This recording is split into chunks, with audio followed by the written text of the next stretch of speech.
Maybe. Possibly.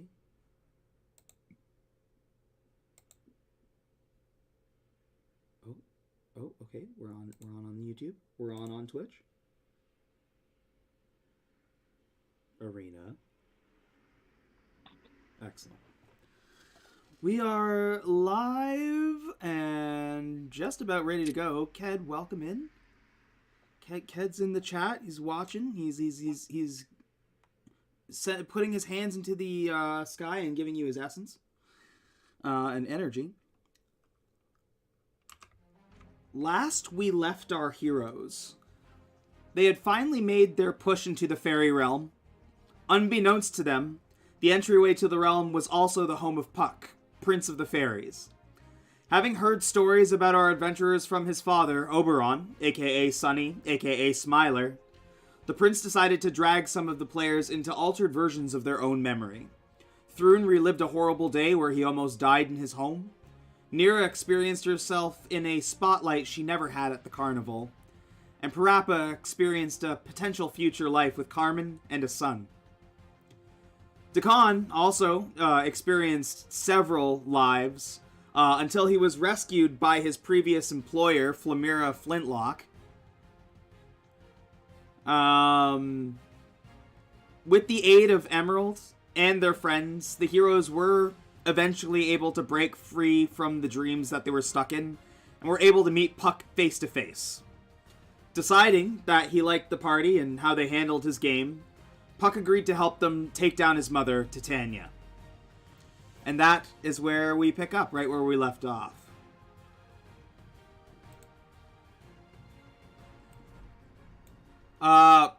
Puck sits by the window looking down just past the pink clouds that still kind of like surround the Ravenloft. And he looks at all of you and he says, "You're not going to be able to do this by yourselves. Do you have a plan?" Yes. And what's that? I think we were like gonna go in there, and then Thrun was gonna like punch her in the kneecap, amongst other places. and can I insight check this kid? Sure. Is it wise to give this man information?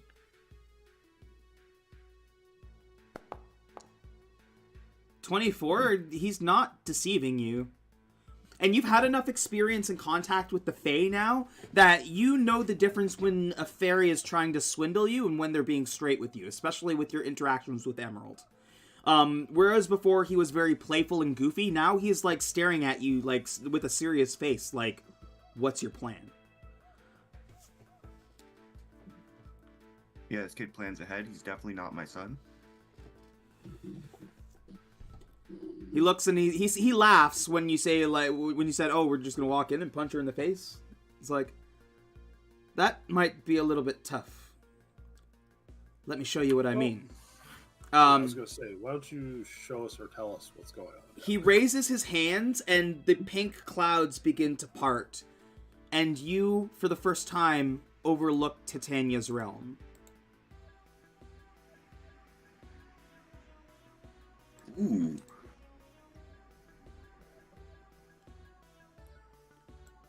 You see many different landmarks, but the one that is clearest to see is the castle. It is massive. Like, probably one of the biggest, like, single structures you've seen anywhere. Atop the castle are some very strange adornments, like, weird, like, almost aquatic-looking fairy creatures, but, like, statues. And these things, like, themselves are the size of cities. There also appears to be, like, a massive teapot on the top of, one of the buildings, and behind that, on top of a glowing pedestal, is an airship.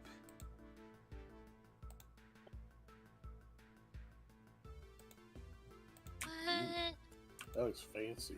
That looks really cool. Ours is better. There's also a very strange skeleton of a creature laying next to this castle. This thing is massive. Like, it's also the size of a city.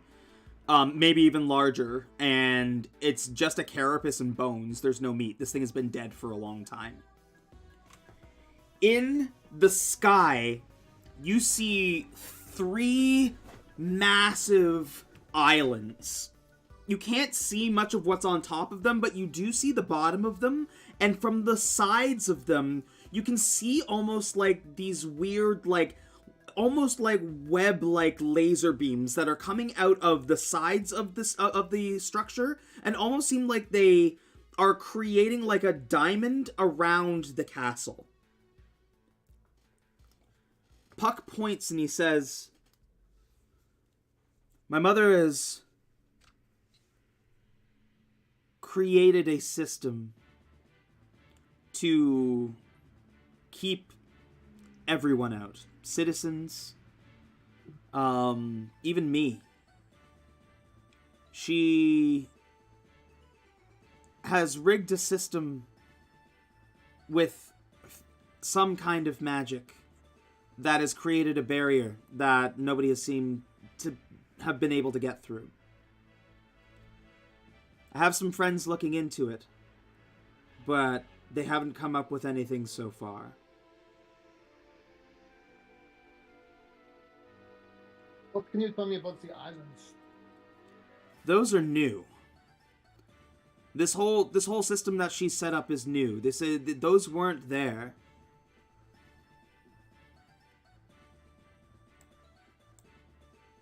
So we're sure it's an illusion? Pretty sure. Hmm.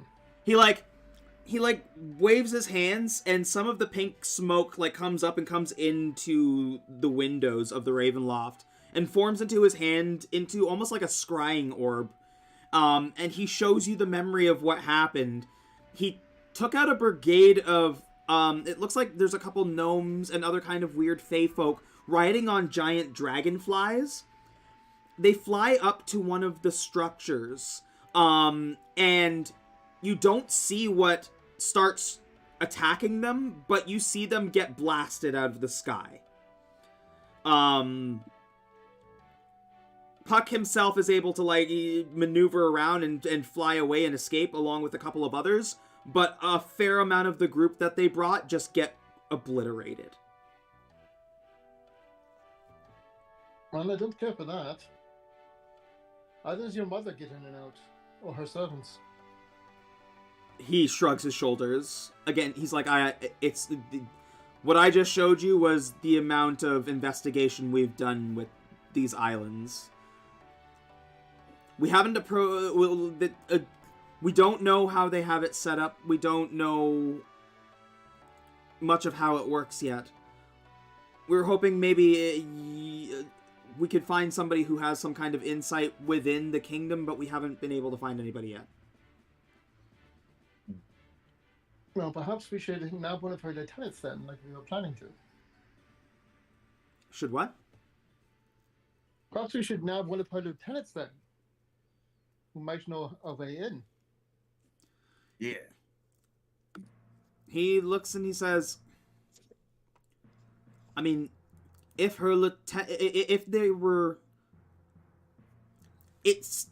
I don't know what she is defending herself from. She's insanely powerful, but something your group has done has caused her to raise her defenses. I've never seen Titania react like this before. It's all me, bro. She's scared. All me. If her lieutenants are anywhere, they're going to be up on those islands. We just need to find a way to get into them. He points down to a spot on the ground to land, and he says, "You're not going to want to have your vessel in the air for too long. I can obscure it for a certain amount of time, but Titania will see through my mists eventually." So we gotta get out We gotta go. I'm gonna find somebody who knows something about getting into these islands. And this like little clear area there, he has you land the Ravenloft there. He says castles appearing out of nowhere is a little more common in this place than you might believe, but castles flying in the sky, unless, I guess, allowed by the queen, probably wouldn't fly. And he points up and he shows, like, there's nothing occupying the sky at all. You can see a couple of, like, maybe, like, a few of those, like, little gnomes flying over on dragonflies, but they're flying super low. Like, you see the shadow of them, like, flying, like, just atop the trees. Hmm. I want to ride one of those. All right, then.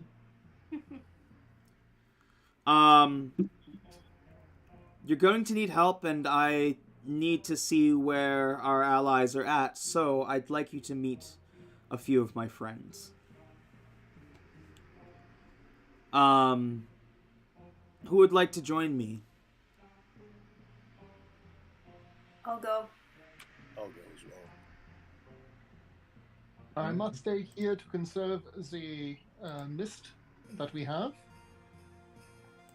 I'm down. I'll meet I you. think I'll go instead. Dillwich, Pritchard. Emerald looks and she says, I'm going to stay and do a little bit more research of my own, see what I can figure out.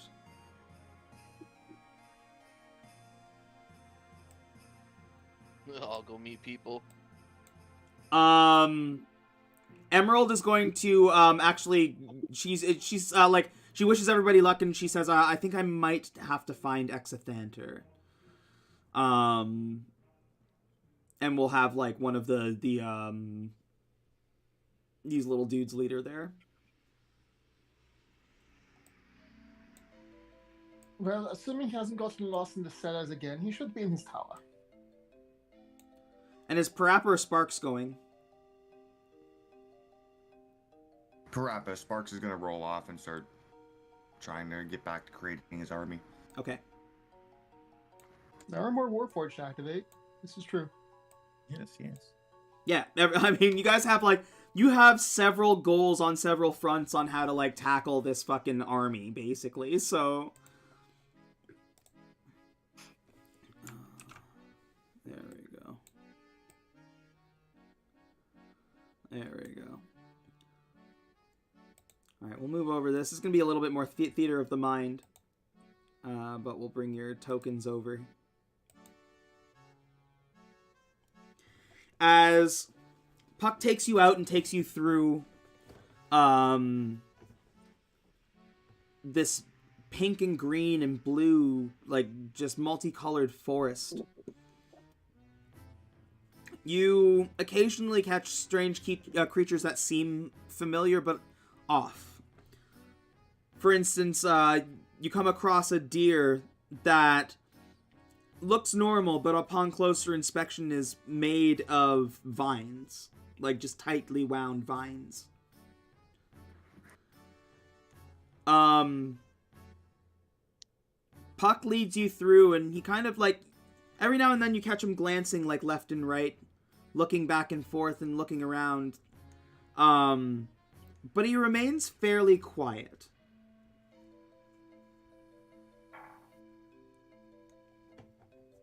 So, like, you guys have asked what it looks like when I'm on drugs? This is what it looks like when I'm on drugs. I want to touch everything. I don't know how good of an idea that is. Puck, why are you so quiet? You okay, son?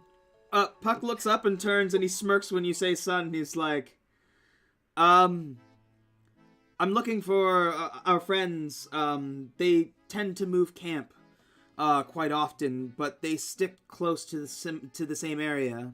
I'm just looking for certain markings or maybe something that seems out of place, if that makes sense. Yeah, is that out of place? What's up with that? And I point at the vine deer. Is that like an animal or like a plant? He looks up and he's like, a little bit of both. Hold on for just a moment and watch. And as you watch, you'll see that as the wind brushes through the leaves and the tree starts to move, it almost animates and moves on its own, where it leans back and leans itself up, and makes like a beautiful sound. Like it's like a cry, but like it's one of the most beautiful harmonized sounds that you've ever heard. It's like music, but it's a single note. It's so strange. And as it's making this sound, you see its eyes glow like a purple pink. Vines open up underneath it, like roots open up underneath it, and one of those deer crawl out of it. Oh no, we're supposed to be watching this. Did we just watch a birth, Dulwich? Did we just watch a tree birth a deer? It's so beautiful. Well, the venison around here must be very high in fiber. Puck just like kind of like just like leans a little bit, and he's like, ah, yeah, the miracle of life. You move past the tree, and he looks and he's like, ah, there it is. And you see a little, in this already weird forest of different colored like rocks and trees and things like that, there is a small stone that is blue, and it's shaped like a bomb. He picks up the stone. Bomb? He picks up the stone, and he says, or he puts his hands to his lips and goes, "Poo-doo-wee, poo-doo-wee, poo-doo-wee-wee." As he does, the bomb, you can see it start vibrating and glowing in his hand until it like makes like a small little pff, and explodes in his hand. Get down. The little puff of smoke that comes from this bomb is also blue and begins to grow and grow and grow as it floats up into the air, becomes almost like a bloom, like a cloud of a bomb, like a blue bomb, and then dissipates. You hear some rustling as these very small little folk come out. Hold on one second here.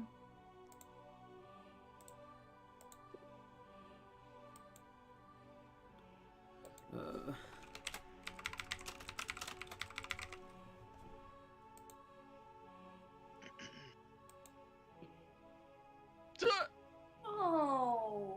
Mother, feeding a mushroom. You see them come out, and they look up and they say, "Hello, Prince. We've been waiting for your arrival. We have some good news." It's like, "Hello, Perry. Hello, Derry. It's good to see you again." Harry and Derry. They look up and they say, "Hey, who are these guys?" He's like, "These, my friend, are the heroes that we've been waiting for." And their eyes just light up. How big are these guys? They are like, maybe 1.5 feet, 2 feet tall.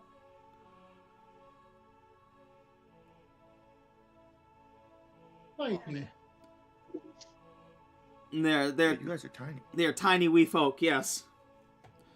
They look and they say, "Oh, well, we'll pack a punch, though. We have much to discuss. Please, come with us, come with us."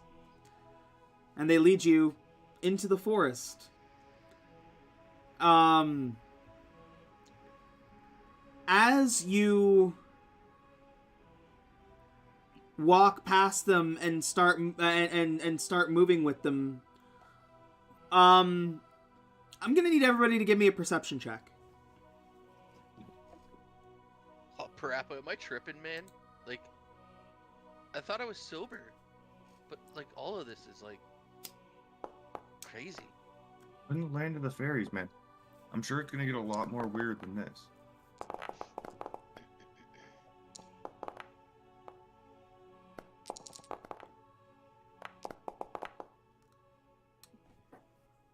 Cornelius, you were the only one who got over a 25. As you're walking, you can't help but notice that your surroundings are starting to feel different. Is it possible that the trees are growing? You look ahead and it almost looks like Perry and Derry are growing too. And by the time everyone else notices, the trees seem much larger, and Perry and Derry are your size. Cornelius, what you notice that the others don't as this is happening is a trail like that Perry and Derry are sprinkling in front of them, that is being sprinkled onto the ground below them, that is it glows for just like a split second, to the naked eye you would miss it. It would just look like kicked up dust, but you see it glow for just that second and see that they're making the pathway to level your sizes. So, are we shrinking? You're shrinking.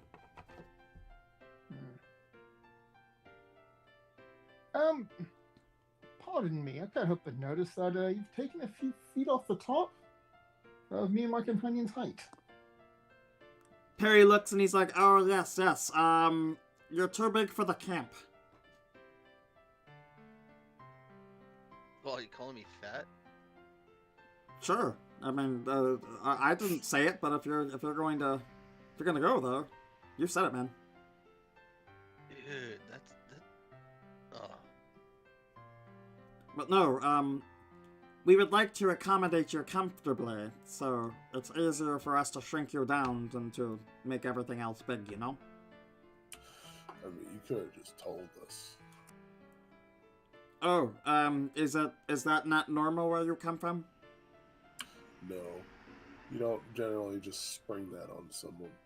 Oh, Most brains can't handle that. Puck bursts out laughing, and they both look and they're like, really, you couldn't tell them? You know they're not from around here, man. That's not cool.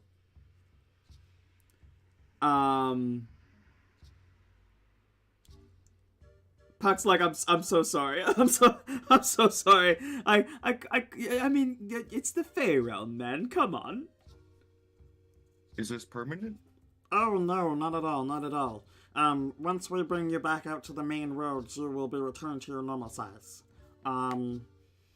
If for whatever reason you need to travel small, we can also arrange that and make sure that you get big when you need to.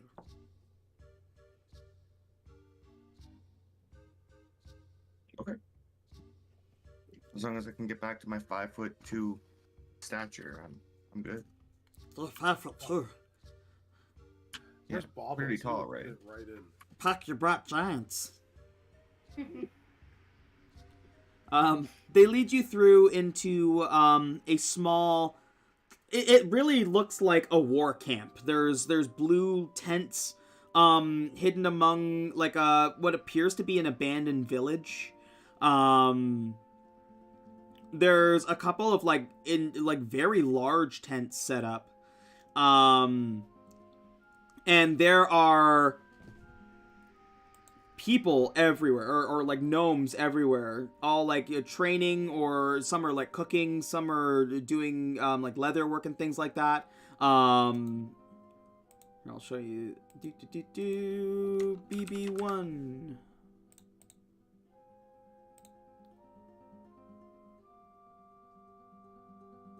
They're so cute. There's so many.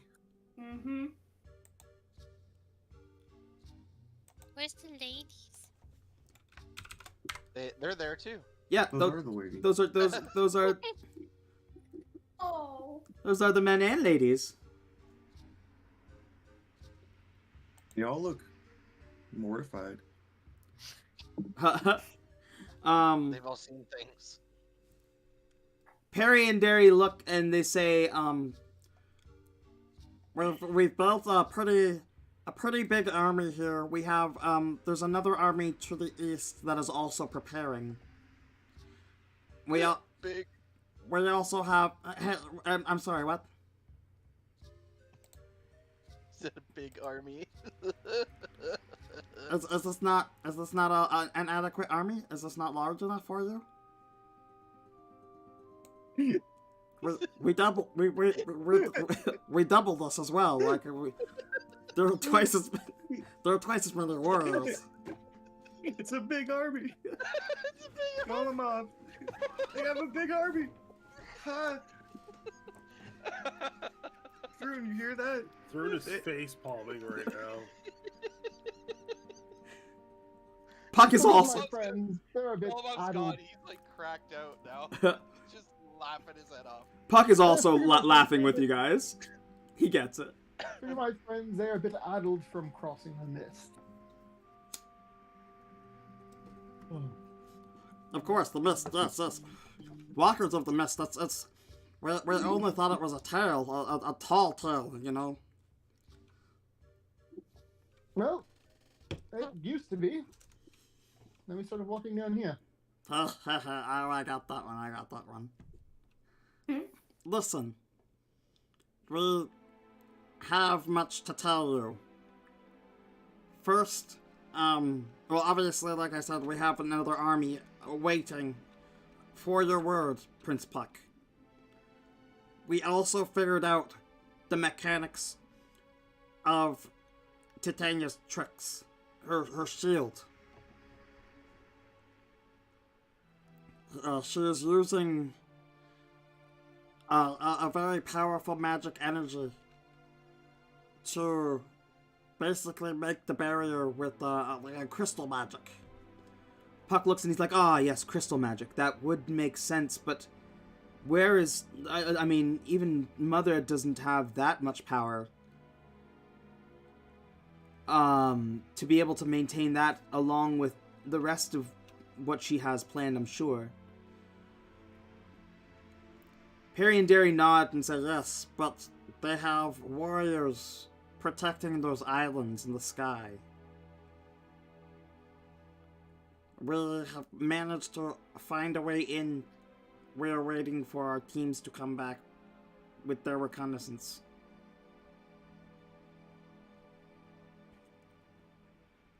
And then Perry and Derry kind of like look up at you guys like as like waiting to see if you have any questions.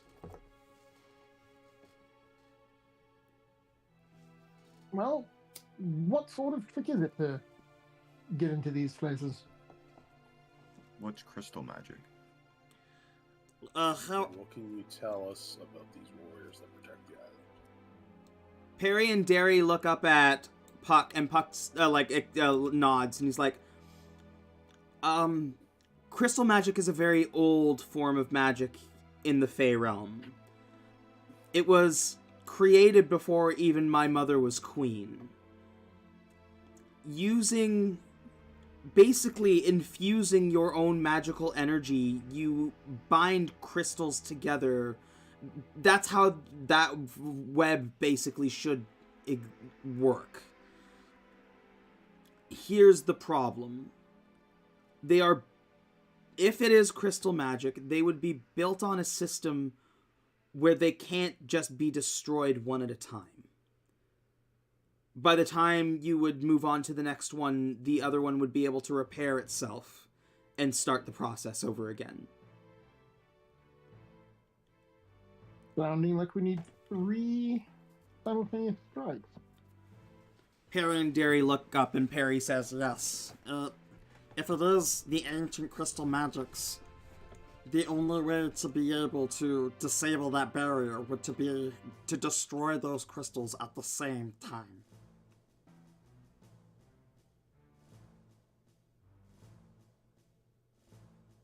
Okay. And how do we destroy the crystals? Do we need like anti-crystals or fairy wings or like gnome beards? Excessive, I mean, if very powerful magics or anti-magics would work. Also, there is legend of a titan that destroyed a crystal with brute force. It is said that he just tore the crystal in half. Runes probably tear a crystal in half. It depends how big it is. If it's the size of a house, probably not. And then, like, Thurn recalls to the pillar he ripped out of the ground. Maybe. I feel like you could. Also, I could probably, like, turn one of you into a dragon. The dragon flies up. Hit it with the old razzle dazzle from the Ravenloft. Perry and Derry, like, start shaking their heads like, no, do not fly near those islands. What? Don't do it. You will die. What? Oh, yeah. Like the... Was it these guys who were riding the dragonflies on the Scryball? It seemed like some of them, but some that you saw flying up were also different colors. Like, you saw red ones, and you also saw some, like, some that were covered in, like almost like a brownish gray. And there were also other creatures as well, like fishmen and, what seemed to be, like, creatures similar to Golemov, but, like, much smaller. And, like, where he is, like, full, like, elephant man, like, they are, like, somewhat features. Like, they have, like, smaller, the elephant nose, but they also have, like, a regular human mouth, and, like, it's like a more weird amalgamation of creature. Oh my god, I'd fit right in. Huh?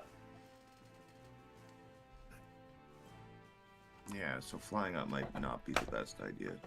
Could we... So we... Oh, sorry. Go ahead. No, go ahead. You go ahead. I was gonna ask if we could use the Ravenloft at a distance to strike these islands, or are they too far away?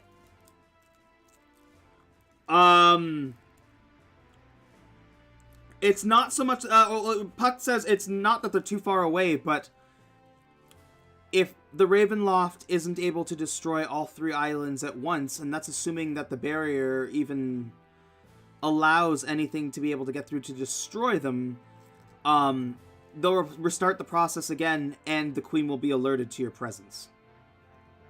Okay. No.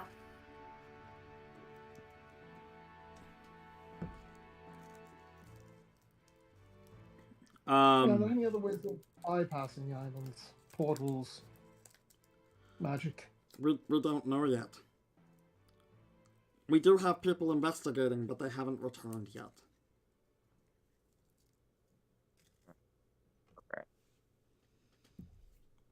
Maybe we should, like, go investigate? What are they investigating? What are they looking for? What are they out doing? What's their names? Well, of the squads that were sent? Yes. Well, there's, Healy and Eri and Ari and Mari and Boo Boo. I think we also sent Big John. Big John Golemov? There's one named Big John. We have to meet him. No, but, like, what did you send them out to do? What are they looking for exactly? Because maybe we should go out and look too. Like, we're pretty capable, right? We saw their elephant army moving through islands on the water. We asked our fish allies to take some of our compatriots to these islands to see if there is a way to be transported to the Sky Islands. And if so, get up there and find out what's up there. Smashing.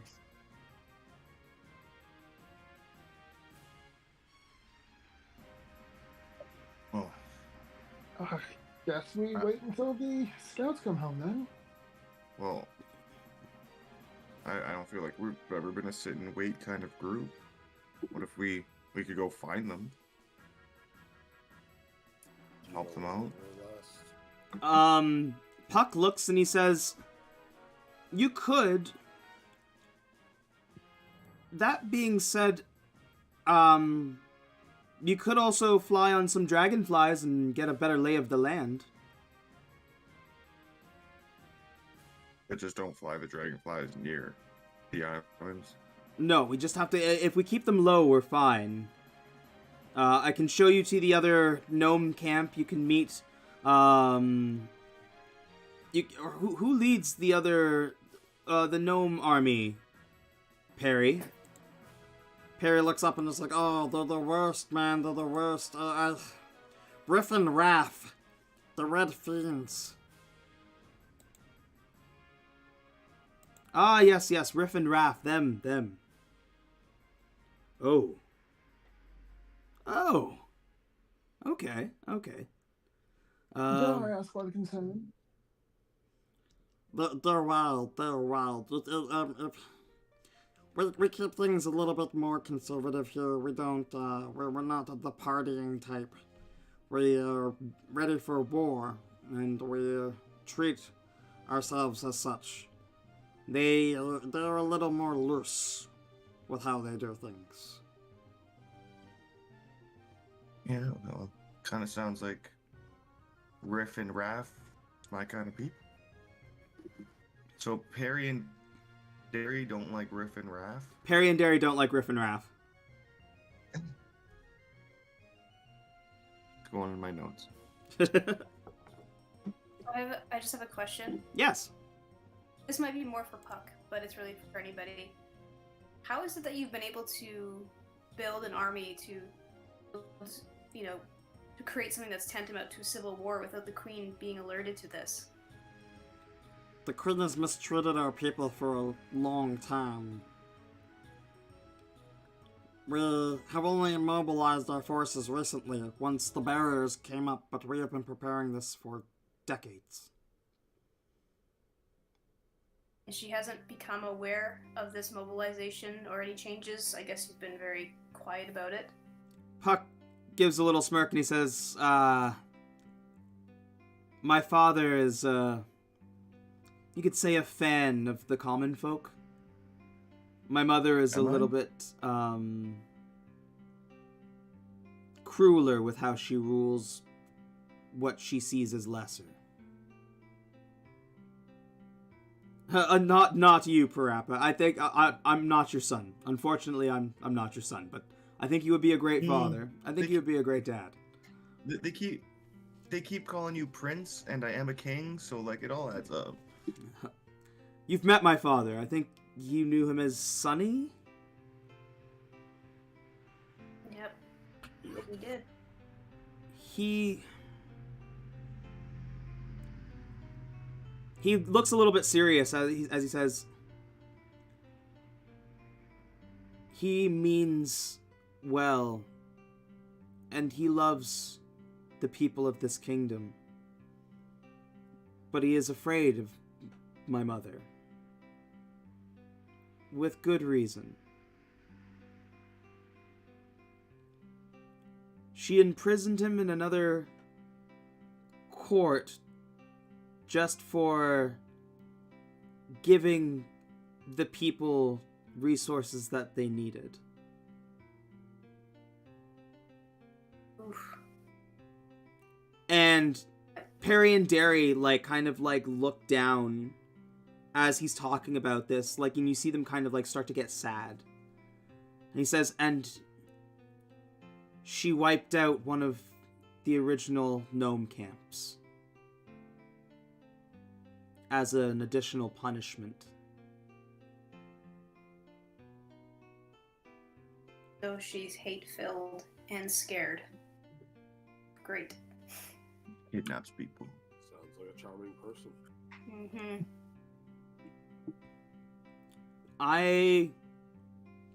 You don't get to choose your family, you know? Yeah. Yep. I hope for the best for my mother, but I don't think, for the sake of the kingdom and for the sake of your people, I do hope that you succeed in ending her tyranny. Has she always been like this, Puck? He takes a deep breath and breathes out, and he's like, I've lived for a long time, Nira. it's been long enough now that I don't remember a time that she wasn't like this. Okay.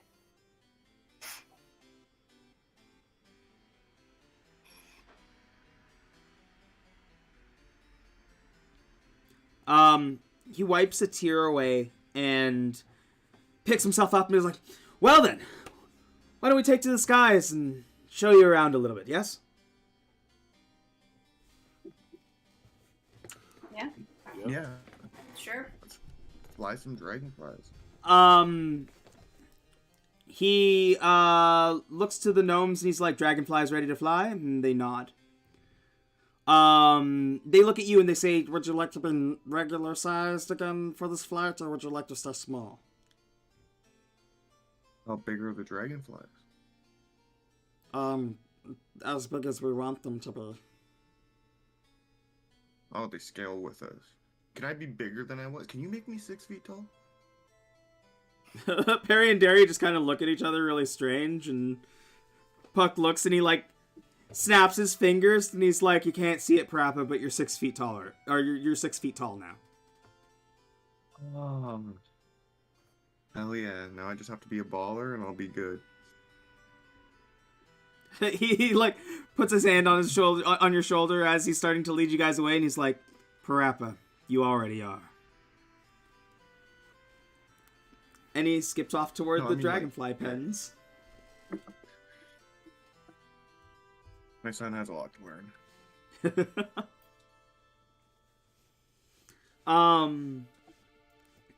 They lead you to a couple more large tents that have these large dragonflies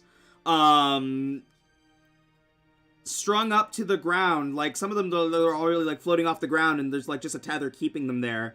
And they have saddles.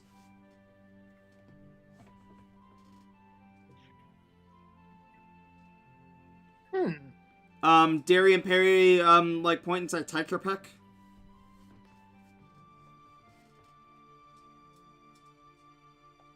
The Major will stride boldly forward and pick one. Everybody can go ahead and give me an animal handling check as you approach your dragonfly. Can we double up on them, or are they one person? You could double up on them if you wanted to. If you are doing so, if you're doubling up, then the person that is going to fly the dragonfly needs to make the animal handling check, but they can with advantage.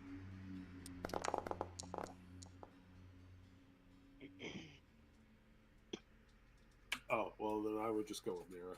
Mira can have it. I was gonna suggest that. Okay, then, yeah, either one of you can re-roll,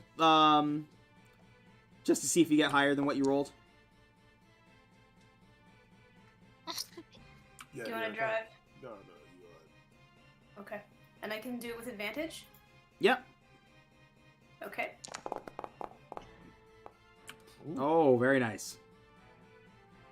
Yeah, okay, so Nira and Thrun get on, one dragonfly, this very nice, like, one with, like, a beautiful blue shimmering carapace. Parappa, yours, the one that you get on, it is struggling against you a little bit, but it's green like money. Perhaps. Let's go. I rolled the wrong sheet. Yeah, I was gonna say, because I was like, why does he have advantage? But, Golemov, the one that you jump on, is actually a couple different colors. It's almost like a rainbow shimmer. Hell yeah. Yeah, Cornelius, the one you get on, is, almost like a tan. Looks like it could, like... a khaki? What? Like a khaki? Yeah, like a khaki. Oh, it'll match the rest of my outfit. Yeah, you almost, like, kind of blend with it a little bit. Should've been camo. Dilwich, you tried to get onto your, dragonfly, and, for whatever reason, it is spooked by you. Like, it, like, rears back, like, almost, like, whips at you with its tail, like, it doesn't want to be near you. whatever reason. I don't Really? know why. I'll try and pick up Dillwich. Tiny little abomination. Okay, yeah, with monster. your animal handling's like stellar. So when you like pick up Dilwich, yours seems to be apprehensive for a moment, but like the minute like you like lean down and calm it down, it's fine. I just imagine Dillwich walked up to it and just did the whole Lilo and Stitch thing. He's like, hi. That's cute. Okay, so it's Nira and Thrune. Blue dragonfly. Picturing the Dark Lord of Lamortia as what's his face from Lilo and Stitch. I would never do something so unethical. Oh, jump. I would never make more than one. Fucking Dr. Jumba. Yeah, that was it.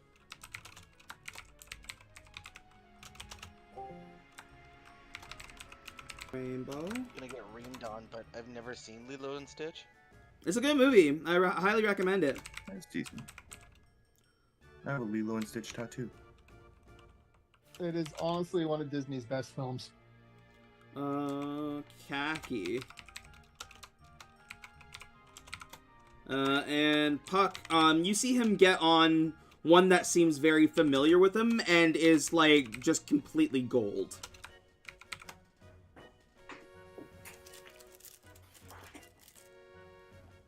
Way to be stealthy.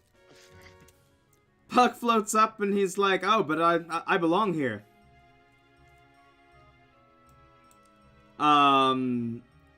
Do we want to be big or small? I should probably actually be small, I would think. Unless it's bigger, less noticeable.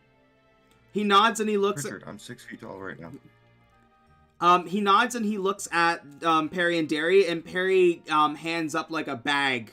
Well, it appears to be like a bag of sand or something to him. He's like, just sprinkle this to make yourself big, you know the deal. He's like, the army will be prepared for when you are ready to strike, sir. And Puck nods. He looked, Perry and Derry look at all of you and say, it was very nice to meet you. We wish you the best of luck. Please enjoy our kingdom. It is dangerous but beautiful. Thanks, Perry and Derry. Perry and Derry are real ones. And,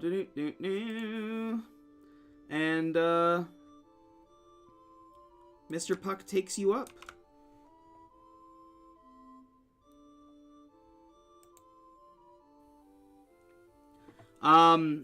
Once again, he takes you up, like, just past the tree line.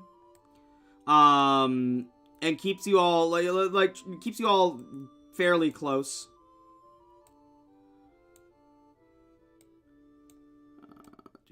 These are our drivers. There we go. As he flies up, he says,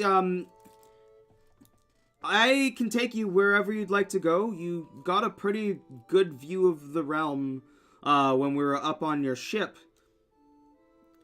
If you're curious about somewhere, let me know. Or we can just go straight to the other gnome camp. It's completely up to you. Can we see the map? Oh, oops. I was like, I can. Are we allowed to take a piece of that giant skeleton? Just a piece. Puck looks and he's like, if we can make it into the kingdom, you can have as much of that skeleton as you can carry. And he kind of laughs again.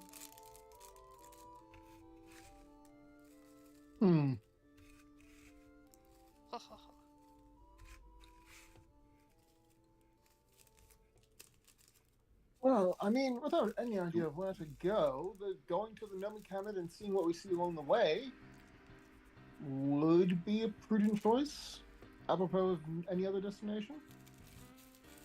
Well, like...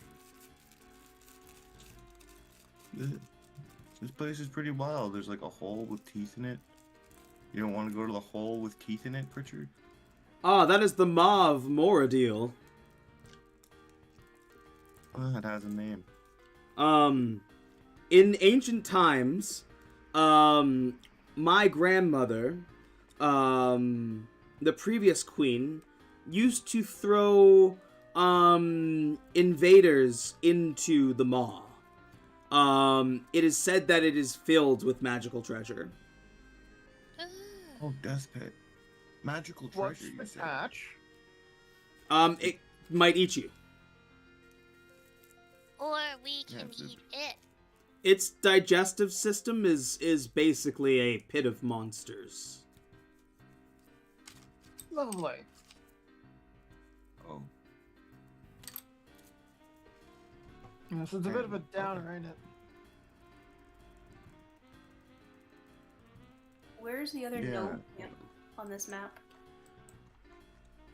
It is far to the east in like the bottom right corner. You can see it tucked away under the little bit of glimmer. And if you zoom in close enough, you can see some dragonflies on the top of the roof. Sweet. Who's the fancy statue?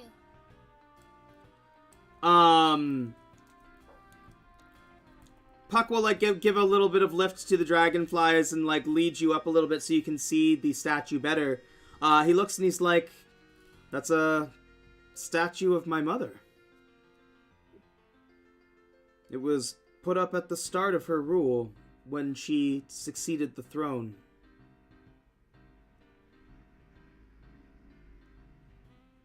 That is a big statue. Mm-hmm. It is built atop a temple that it was devoted to worship of Titania. Do you think she's overcompensating for something? He laughs. He's like, "Oh, probably many things." We should go get all the party gnomes and have a fucking gnome party in the temple and just desecrate the place.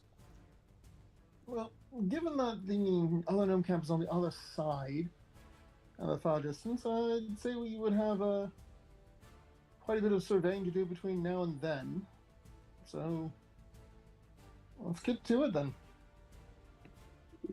I'm with Richard. Onward. So, sorry, what was that? Head to the gnome camp, scouting along the way. Okay, I mean, yeah, like that's what you're doing basically right now. You're welcome to. That's what like you're welcome to point out landmarks, and Puck will give you a little description of what you see, depending on what you're curious on. But like, think of this: you see the map, but this is a theater of the mind moment. Like you guys are traveling right now. Okay. Well, let's start with this thing that's close enough. Just asking about it. He's like, "Ah, What's yes. going on with that? That is the Taffy Mountain."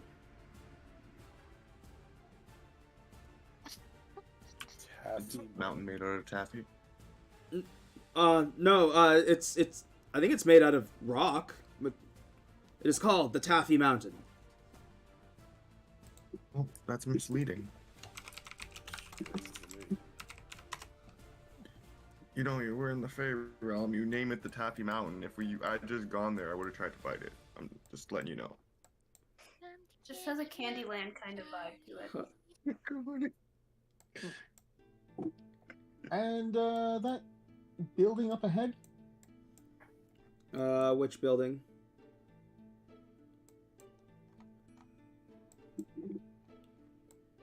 Oh, yeah. Pinging. Yeah, it looks to be like one tent. He looks and he's like, "Oh, that is a pop-up kind of like a pop-up bazaar village, just a small one. Their main tribe comes from Elgonis," and he points, and you'll see like a huge statue of an elephant with what appears to be like a small like city on top of it. It's further northeast. Getting some One Piece vibes here. Richard's trigger finger starts itching Look, all the buff mushrooms. at the sight of a giant elephant. Twitch. I mean, a Fey realm market.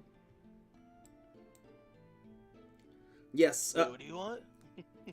Dillich you point that out, and he's like, "Oh yes, that's the Myconids. That's their cave. It is a species of mushroom people. That's where they make their home.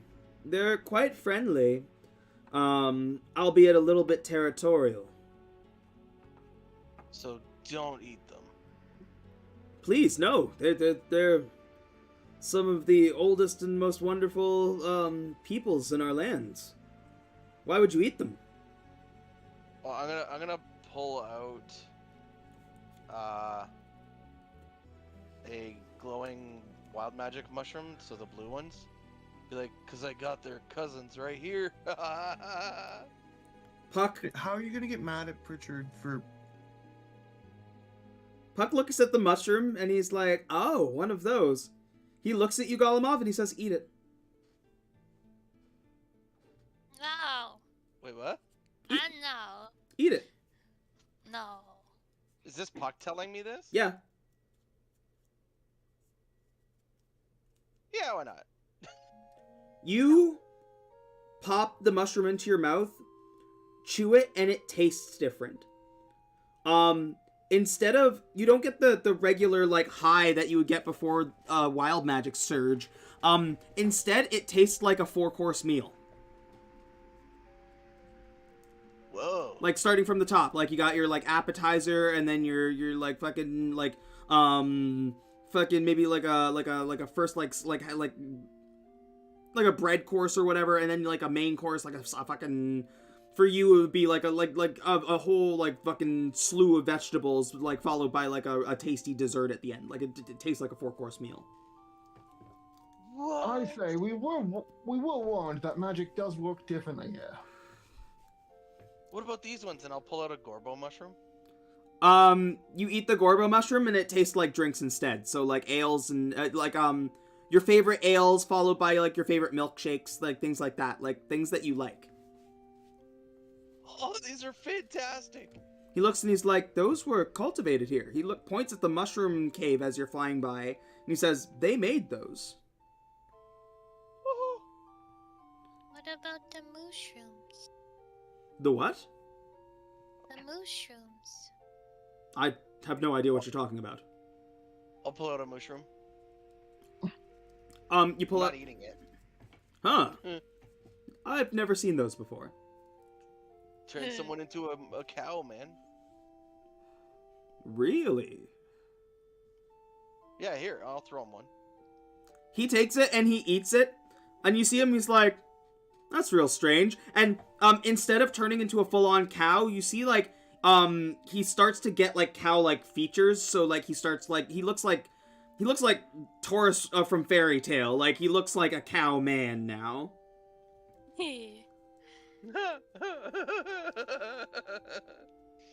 It's like, "Oh, yeah, I like this. I like this. This is, yeah, that's very cool." That was an utter change. Move along. Oh, man. You're all fired. I'm done. It's fucking puns. No. But yeah, Puck is temporarily a cowman. I love it.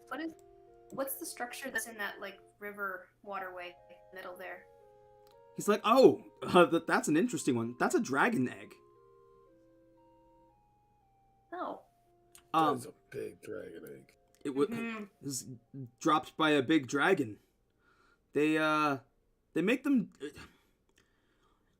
Many of the things that you may find out in your realms are cultivated here. Fairies find themselves all across the multiverse. We are innately magical people. We aren't restricted by the same restrictions that you may find in certain planes or realms. So we're everywhere, and when we go places, we take things with us. We sow seeds of chaos. Our kind didn't create the dragons, but dragons did make their home here, and, we sometimes come across things like that. That egg has been here for probably about 2,000 years now. The elder dragon that laid that egg disappeared somewhere into the multiverse, and we have no idea where. So it's an orphan egg. Wagered the It's chances sad. of it. Sorry. No, I was just saying it's an orphan egg. That's sad. Maybe Nira and Thrun should adopt it. I second this. This thing is massive. It's Um, it's like this. It's bigger than the Ravenloft. And now I'm just picturing Thrun spending all of his time sitting on it. Daddy. Oh God, don't call me daddy. He's like, I'm curious who will come out when it hatches. I've met some very interesting dragons in my time. For now, it just helps to cool the river. Neat. As you fly over, you also see like the like fish that are like swimming around are all kinds of shapes and sizes and color, like a different like multicolor, like some are glowing, but they're all still swimming as a school.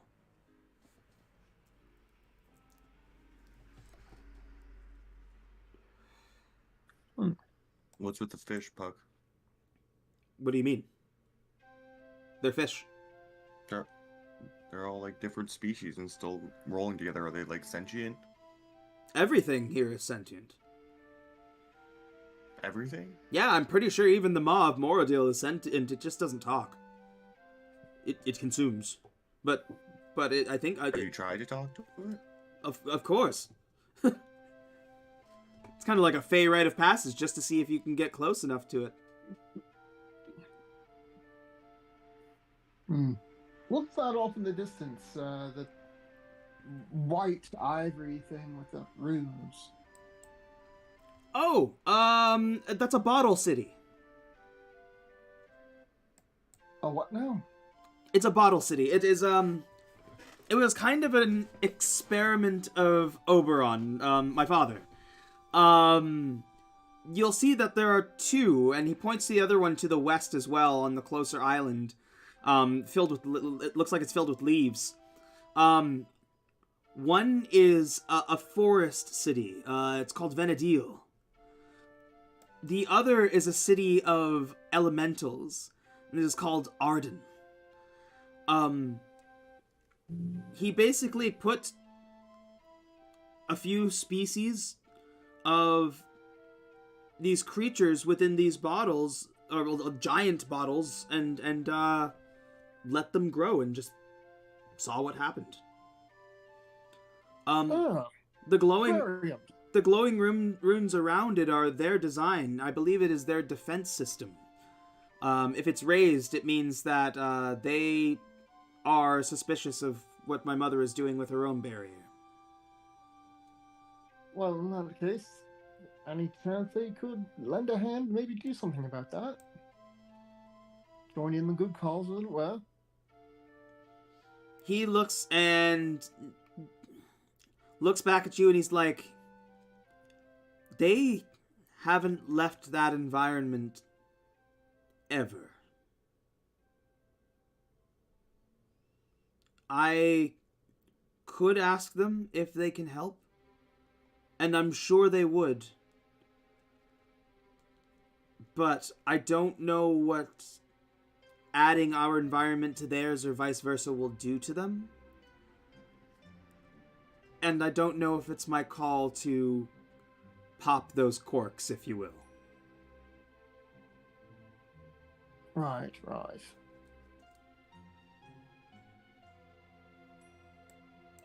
What about the mushroom people? Get them to help. The mushroom people? Or the elephant people. I mean, if you'd like to ask around and see if we can rally more people to our aid, I I don't dissuade you from that idea, but remember that my mother still has ears out here as well. We'll have to be very careful about who we reach out to. I don't disagree with the visiting the Myconids. They are, like I said, a very friendly folk. As long as we don't try to move in on their territory or do something that they would perceive as such, they'll welcome us openly. I don't know how they could help, but if you could think of a way that they could, it doesn't hurt to ask at all. Yeah, I'm just throwing it out there. If you're gonna overthrow a god, you should probably, like, have some friends. He nods, and he's like, I agree with you. As many as possible.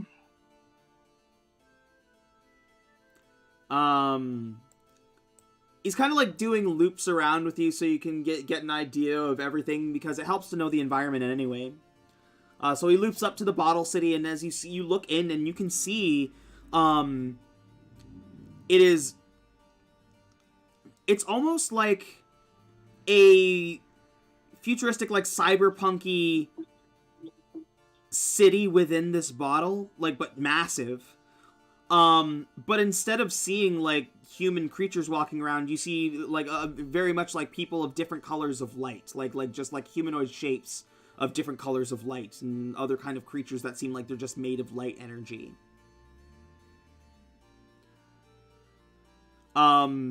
The forest biome, on the other hand, it's very hard to see in there. It's almost like it is like a self-contained forest. But occasionally, as you get close to the bottles and fly through, you catch glimpses of what seem like elves jumping through the trees.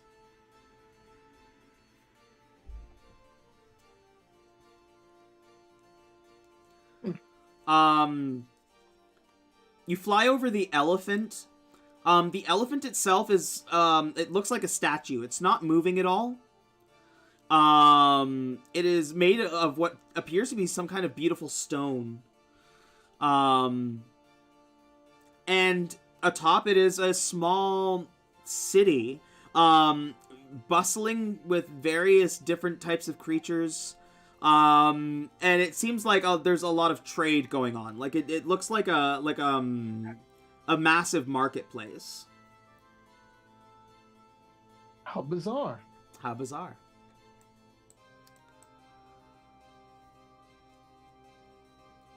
Yeah.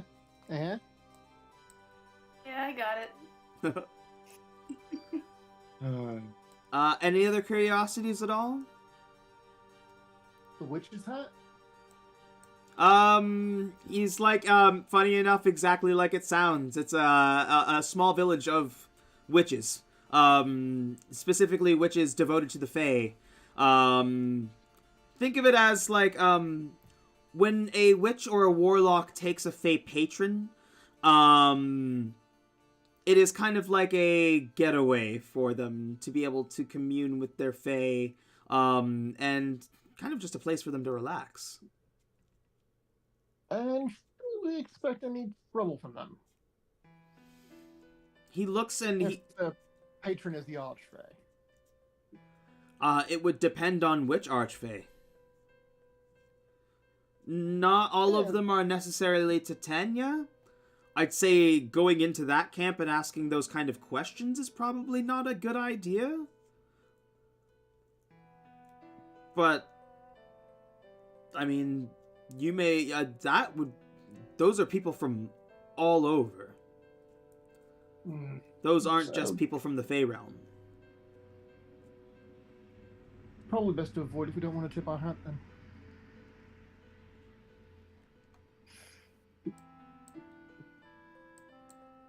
And,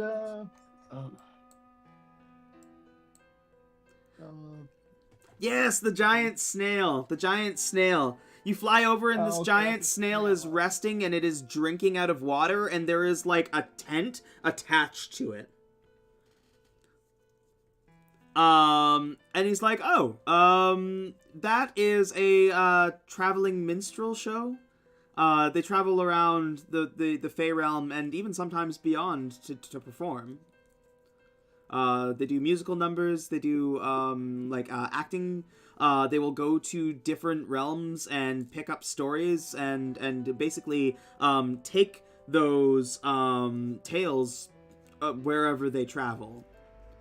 It's actually very neat. It's a very interesting way to preserve many different histories at once. They wouldn't have to be putting on a royal performance anytime soon, would they? Not within this kingdom, especially not if that barrier is up. Damn.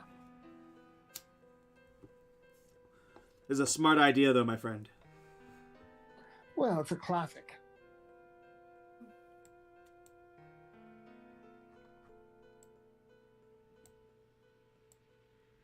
And we happen to have our own acrobatic and music act, so.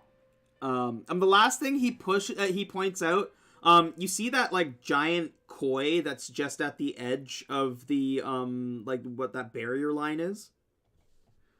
He points and he's like, One that's I understand.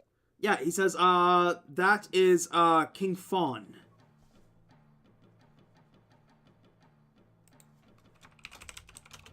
Oh. He's a big fish. He is a colossal, like koi fish. And he says he is the leader of the Sea Men. And where does his allegiance lie? With the sea. Any allyship to Titania? He has maintained a alliance with Titania for the sake of his peoples, but he has never gone to war for her. Just wondering if the barrier extends under the water. You can actually see, like, now that you're low enough, that it doesn't. It from what you're seeing, like, the lines that you're seeing in the water are the reflections of the light from the sky. The three islands together are shooting out these lasers that are forming almost like a diamond around the kingdom itself. So those little islands on the ground, as well as the Koi kingdom and everything below it, are not within this barrier. It is as if she is locking herself in and keeping everyone else out. Okay, but you can't go underneath then to get in. For the kingdom, you surmise not. Rats. Look a shot. Mm-hmm. That sounds like Fish King could be a viable possibility for allies. Do you know what he likes, Puck?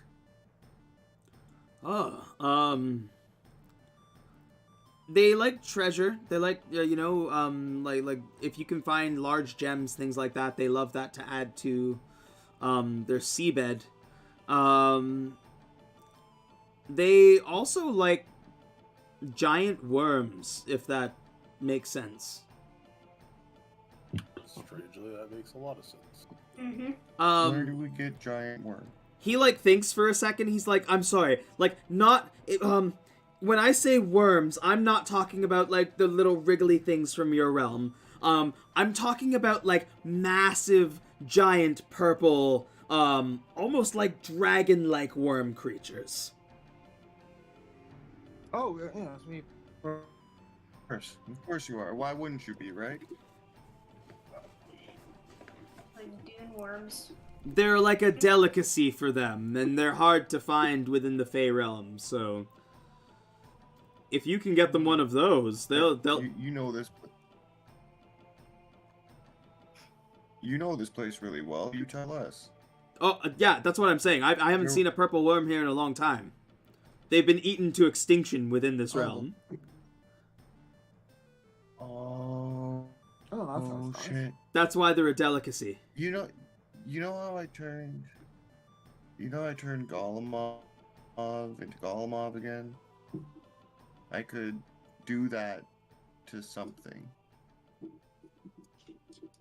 Would you turn it turn into it a giant purple worm.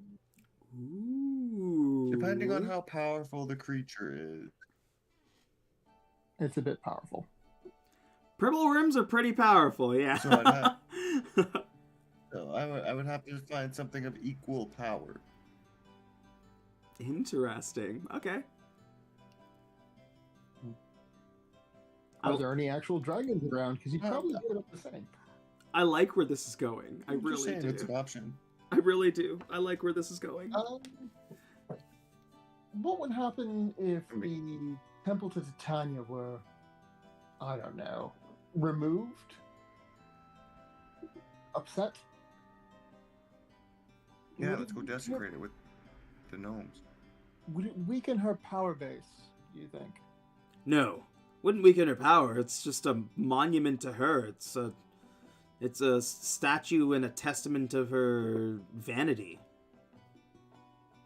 Right. She had that built. The kingdom did not build it for her. She had that built. At the taxpayers' expense, no doubt. And their blood, sweat, and tears as well. Lovely. Oh, it just reset. What? My foundry. Okay. Out of nowhere. I'm downloading world data right now. That's okay. You're still Yeah, here. it's We're just just talking. You don't need the Okay. map in front of you right now. Once it's up, it's up. Okay, it's back up. I know, I was just curious. Yeah, we got a about couple hitting options. anyone else.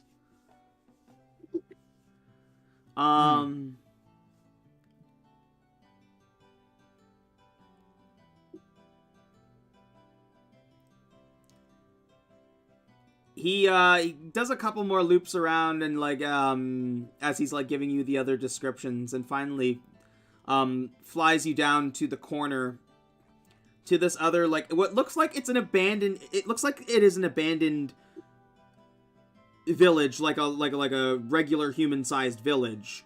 But within that's where these hidden gnome villages are. He takes you down, goes through the same routine of looking for something that's out of place. He finally finds, you come across, a tree that embedded in the tree face is a small, what looks like a red, devil face.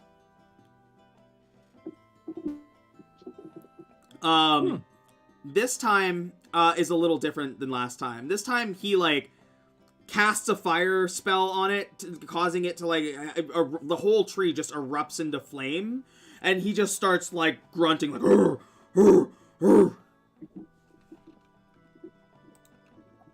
Whoa. Are you okay? Do we need to call someone? And you guys stayed small, right? Yep. Okay, so he's got you just at the edge of he has set off this thing, and he's making this this grunting noise, and these two come out. Fight.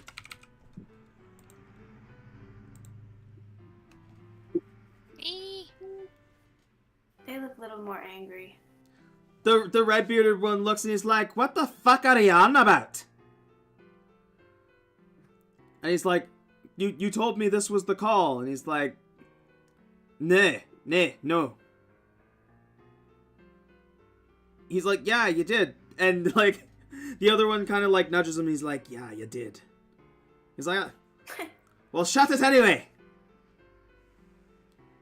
The fuck do you want?" The other one says, "Please excuse him. He hasn't had his breakfast." What do you want, Puck? Man needs his breakfast. Puck looks and he's like, we are going to getting ready to mobilize. Well, stop looking at me like that. We're getting ready to mobilize, okay? These are the Mistwalkers. This is Sparks. Or not Sparks, this is Parappa, Golemov, Thrun, Nira, Dilwich, And Pritchard. This is Riff and Raff. And Riff nods at you. Riff is the one with the white beard. Riff nods at you and Raff flips you off. I flip Raph off. Oh, man. Riff's like, we're mobilizing. Alright. How long do we have?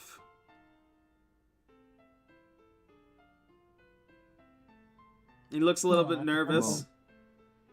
That depends on how much time we have left in general. What else can we accomplish before we need to move? The whole crew's passed out drunk. Common. So we're going to need at least a day?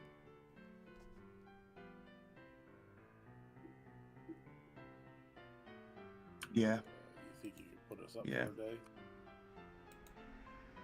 Puck, like, looks at you through and, like, with his eyes super wide, just like, please, no. Yeah, this looks like a good place to stay, don't you think, son? We have a castle. Yeah, but party gnomes. Who are trying to get sober. I mean, I'm sure some of them are still there. Raph starts laughing and Riff's like, oh, never sober, just good enough to stand. Sounds like my kind of people. Oh, really? Do you like snuff? Oh, yeah. He, like, hands you this bag of, like, random powder. Like, have you seen this nose? I'll try some. He looks at you eagerly, like, put your nose in the bag. I'll put my nose in the bag. Golmoth, I need you to make a Constitution saving throw. Shocking. Okay.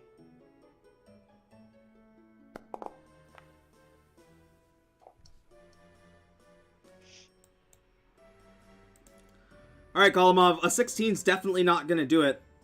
What you have just snuffed is basically the equivalent of super ayahuasca.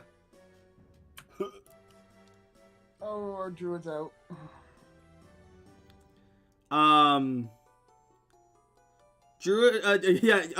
Golomov, starts acting very strange. His eyes actually start glowing like one color and start shifting to like different rainbow colors. Golomov, you have no idea where you are right now. You are on some kind of magical journey. You're like on a vision quest. I thought you said he was starting to act strange. Oh, fair enough. Strange, like he stops talking, which is strange for him. He just like goes catatonic.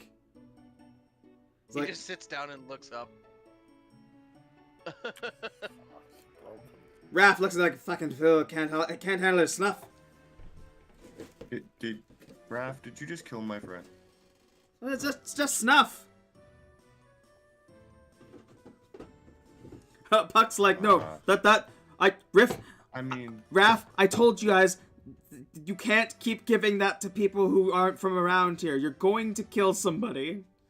Can't handle their snuff. And you watch both of them, like, do a fucking big rip of it off their fucking hand. And they're like, it's perfect. All right, we'll wake up the men. You fuck off and do something. Okay. And even though they're passed out, like, you can see them kind of, like, laying all over the field. Here, I'll show you their pictures as well. This is we'll just say, RF1.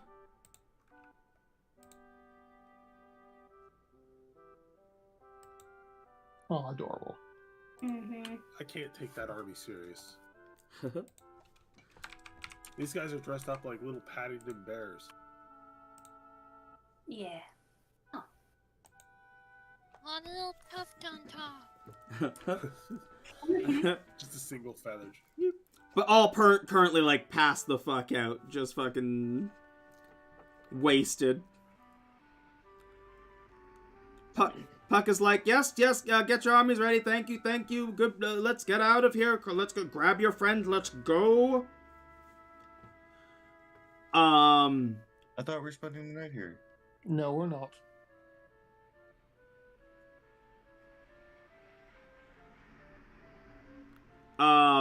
Somebody is going to need to fly, Golumov's dragonfly. Yeah. And Help. somebody is also Oh. going to need to keep him on a dragonfly.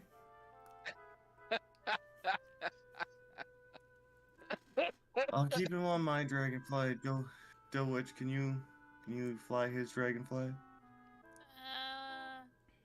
I don't know. Let The last me one was roll scared of for you, but that. you've been riding with this one for a while. Dilwich, roll an I'll bardically inspire you. Yeah. animal handling with your bardic inspiration, and because you have been I- flying with it, with advantage as well. Thank you, because I have a +0. Oh, not with disadvantage. No.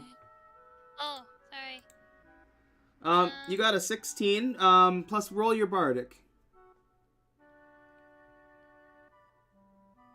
It's a D12. The what? D12. It's a D12.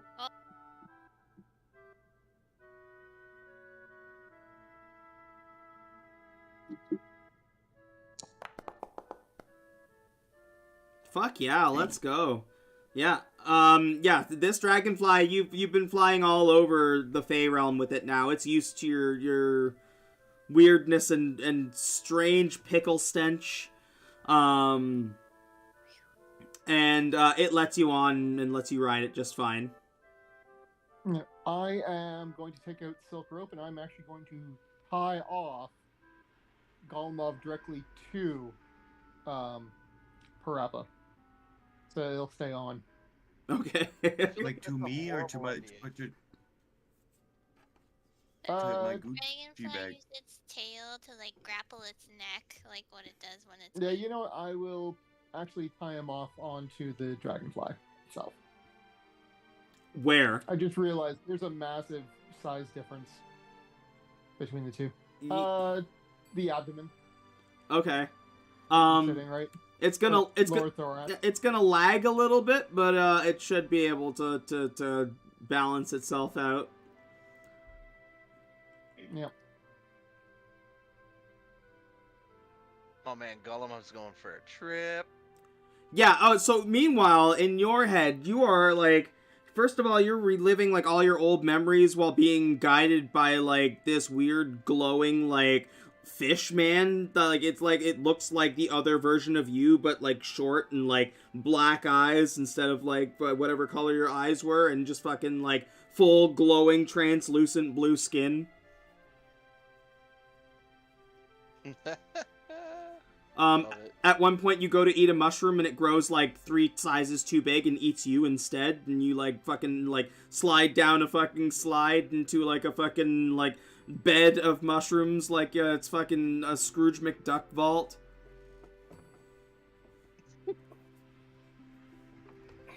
You're having a trip, man. You're going on a magical journey.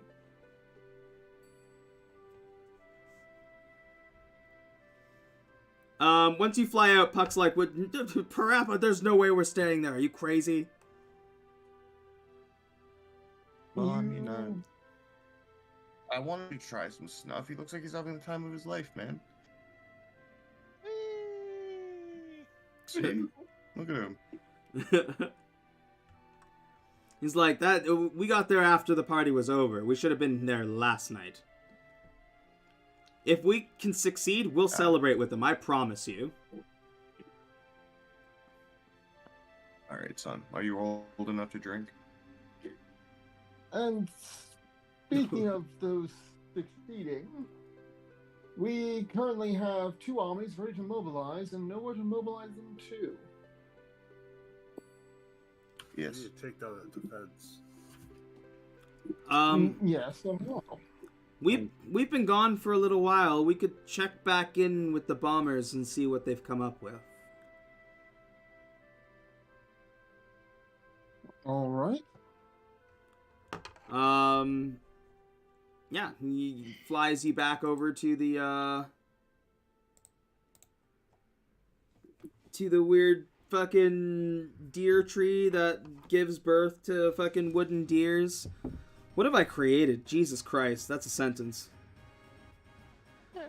I think it's an SCP, actually. It might be.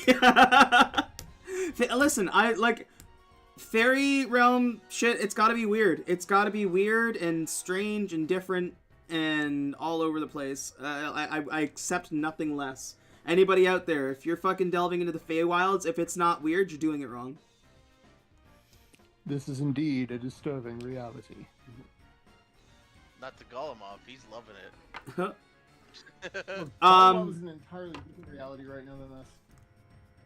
You get back to Perry and Derry, and the lead. So the lead guy in the where's that handout?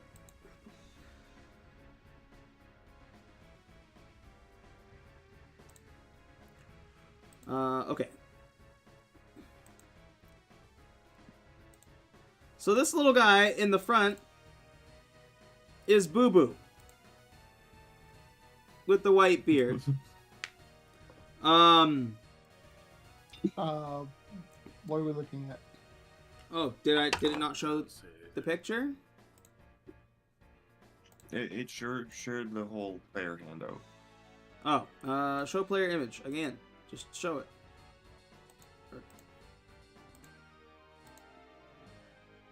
Oh, okay. Yeah. Yep. So that one in the lead with the white beard, that's Boo Boo. He's the leader of the like groups that went out. Hey, woo-woo. Perry and Derry like are whispering to him as you arrive back on the dragonflies, and they brought him over. And he walks up and he says, Prince Puck, Boo Boo, reporting for duty, and he salutes. He looks and he says, I look forward to working with all of you. And as opposed to having like the high voices like Perry and Derry has, that is actually like his voice, like gruff, like and grizzled.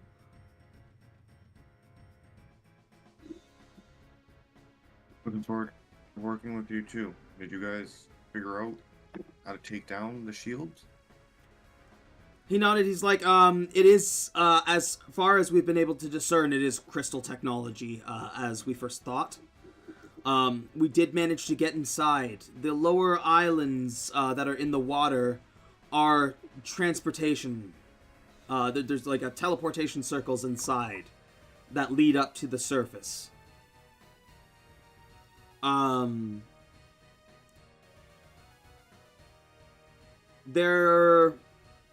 The places are very different from each other. There is one that is a temple. One is fairly out in the open, but that was the only one where we actually were able to visibly see the crystal. We were almost spotted. I thought we were by some kind of gorgon, but she just kind of looked the other way. The crystal is suspended in some kind of... It looked like a mirror to me, but also like nothingness. And there were these weird spirits floating around as well. Thankfully, we were able to get away before they were able to see us. The last place was a mushroom grove. Two of the evil elephant men that have been working with the queen were there, as well as some kind of panther woman. Oh no. Fuck. We did see who was going into the temple as well. It looked like a demon man. He was massive. And with him was a woman with a glowing sword. He had said her name when we had passed by them. Isolde. No Well- doubt. Motherfucker. Sir just kind of like looks over to Nero Okay. as soon as Easel's name gets dropped. Well, that figures. Yep. And also confirms that her lieutenants are indeed on them, Yep. as well as apparently hostages. Though the line between the two may or may not be all that different.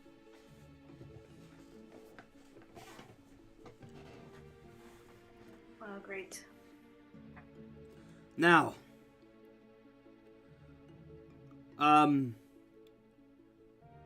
we only know so much about the crystals. But the basics of how the ancient crystal technology works is, as Prince Puck said, they must be destroyed at the same time.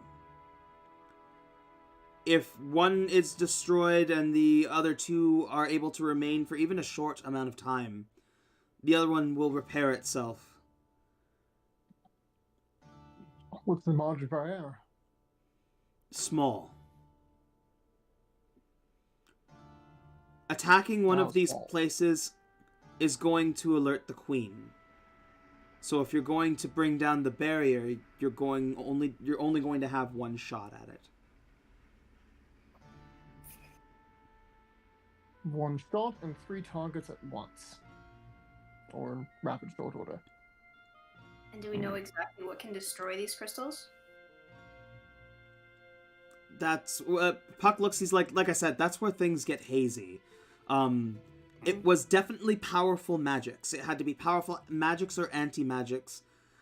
Again, magic works differently here, so you could cast a spell normally and have it blow out of control. So to do so to try and destroy one of these crystals is going to be a fairly risky gamble. You can try anti-magics, but it's the same thing. But there were legends of mighty titans that, or at least one mighty titan who was able to destroy one with sheer brute force.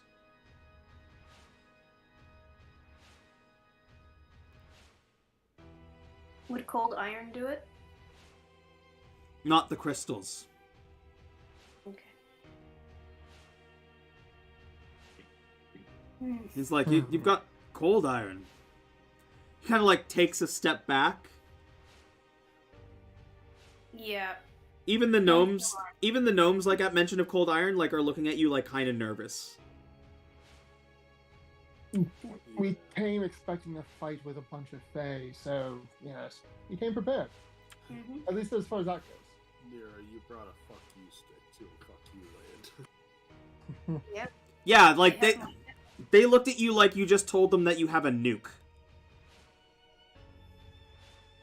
Okay. Rest assured, it's entirely for Titania. Boo Boo nods and he's like, I believe you. But be very careful with what you do with that. Okay.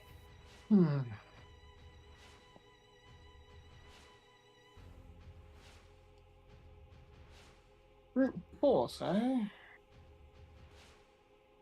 See if I can't get the Ravenloft inside one of them. Blow it up with the cannons.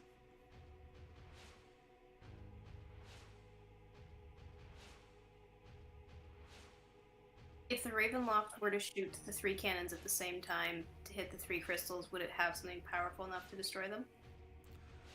That's the other problem, miss.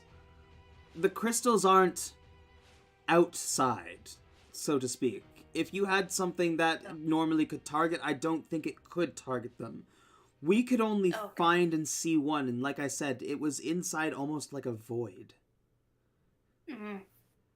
Okay.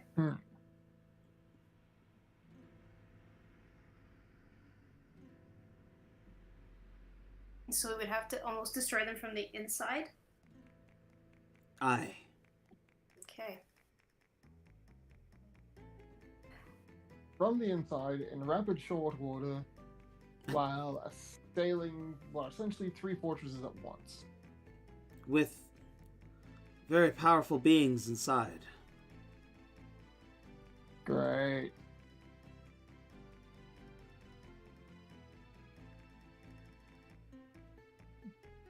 It makes we're the gonna old have to trench split runs up. look like a bloody cakewalk.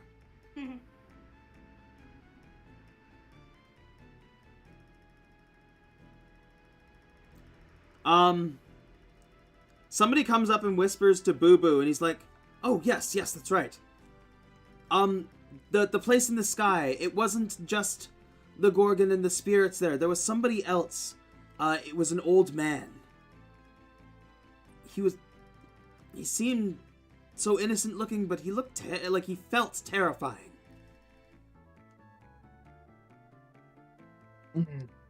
I'd see he collected Dark Lord.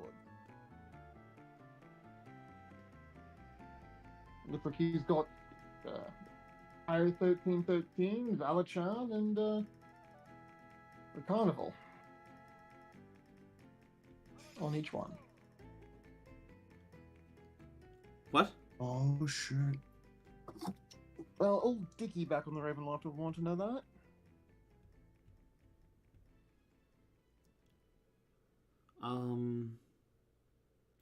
Right. What other details do they have for you? I think that's pretty much it. I think that pretty much sets the stage for you guys. So what? We're gonna split into groups of 2, and then each group of 2 is gonna lead a fucking army to these crystals. But they said we have to do it from the inside. But they know of teleportation circles, right? Boo Boo looks and he's like, Circles at sea level. Boo Boo looks and he's like, I'm sorry, sir, but the armies will not mobilize until that barrier is down. Alright, so we have to split up, hit all 3 at once, separately, without backup. Or at Yep. least without the backup of Gnomish allies.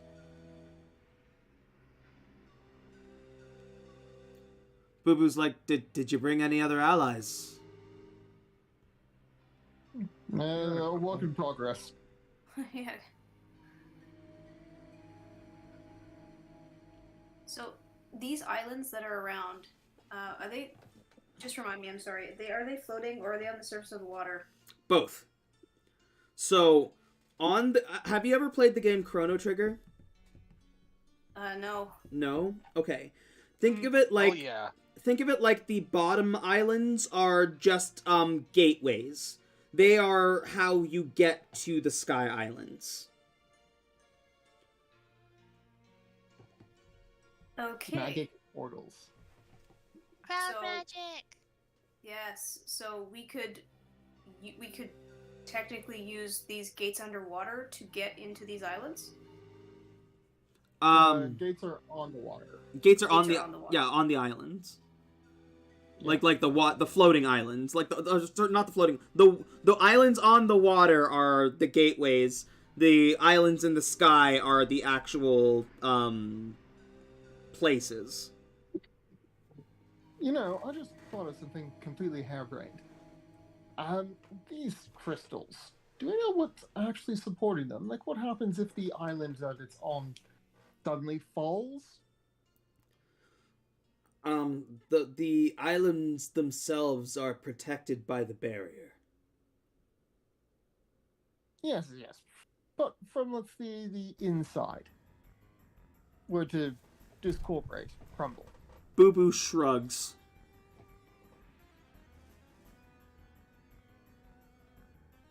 Well, it was a shot. If you recall from earlier, this has never been attempted before. So they don't know what's going to happen when we take down these gems.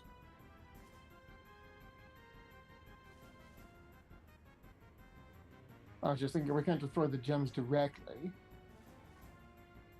Why not? I was coming up with a backup plan in case we couldn't. I didn't answer my question. Why not? Well, we don't have a surefire way of doing that, do we? At least you've got a Titan hidden up your sleeve. Oh, I've sleeves. Were we working on a theory involving King Fawn? Yeah, we are working on a theory of bringing King Fawn over to our side. Which, if it's an aquatic assault, or amphibious assault, might actually be a good idea. Puck looks and he's like, maybe we should return to your castle ship and let your other friends know. Yeah, so we'll probably see what Emerald has come up with. Yeah, that's true. Considering she's actually been able to find the old lich. I'll bring you back to the Raven Loft.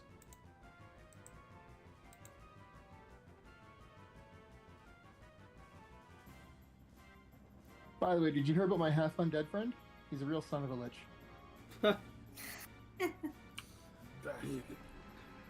Oh my word. And I believe Emerald was researching the barriers, right? I think so. She I comes. think she said exactly what she was researching. But... That's Yeah. fair. She comes out with like the same thing, like, I know what those are. I know what those are. Those are the crystal barriers. The crystal barriers. Yes. You know what this means, right?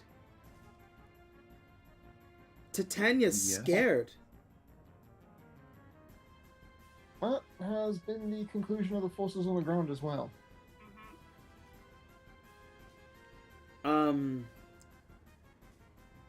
I think we might have a way to destroy them without disrupting the magic of things.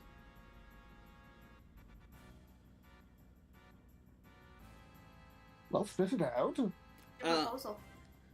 Exathantra thinks we can make basically a bomb. It means that somebody would still have to get close enough to the crystals to put the bomb on, but it would be a bomb infused with magics that would be capable of destroying them, basically. And would this magic be able to be timed in such a way that it would explode all three simultaneously? Once all three were on the crystals. She kind of thinks on it for a moment. She's like, I don't know about being able to set them to do that, but I could maintain a mental link with all of us. I'm assuming you're going to the islands, right? Well, it looks like we're going to have to, especially if we're going to have to plant those bombs. Gnomish and other Fey allies are not going to apparently do anything until the barrier is down. Okay. All on us. What did they tell you? What do you know of those islands? Only that Titania seems to be assigning people to make this absolutely personal for her. Like? And I let her know that we saw Isolde. Well, Isolde was seen. Yes. And Dracona. Oh, I'm pretty sure. Her eyes focus on Unira. She says Isolde's up there. Yep. And the ant, and the Golem clones, and my ex-fling. Oh, and Dicky Boy. That old man you fought on the train is also there. And the Khan will just... There's a bit like a steam whistle in the background somewhere in the castle that goes off at the mention of that. Yep.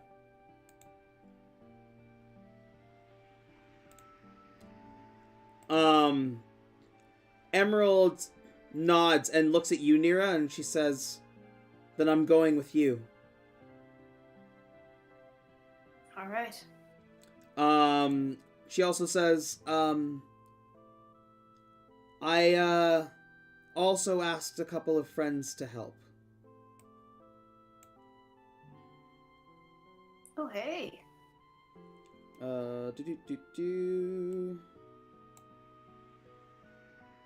Nice.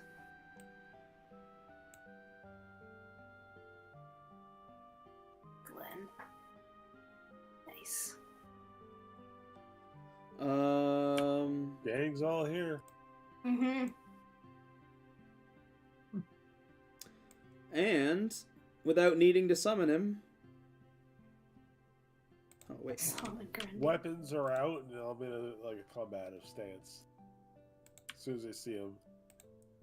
No, screw me. He's on our side now. Grundy, He goes up sorry. on a Tuesday. Grundy, sorry for what he did. Slowly put the weapons away. Grundy, help. Grundy, help. He just nods and, like, Emerald, like, walks over and, like, pets him like a dog. He's like, that's a good Grundy. Like, scritches his chin.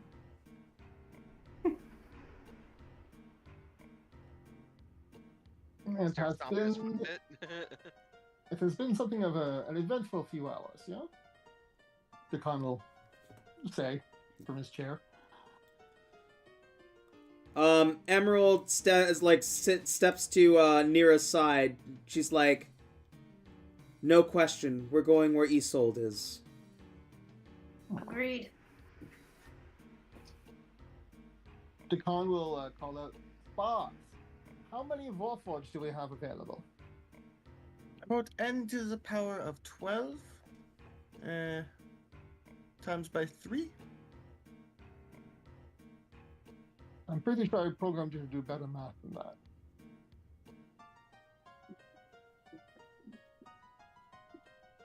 No, how many Warforged do we actually have? You had a total of, like, you took the whole shipment, like, you had the whole train. So you've got, like, a good, like, 25, 30 Warforged, but you haven't activated many of them yet. How many do we have up and running? You would say you probably have 2 that are combat ready. Yes, I've only got 2 that are actually combat ready, but we have about 30, 25? I don't know, I've been pretty focused. That's fair.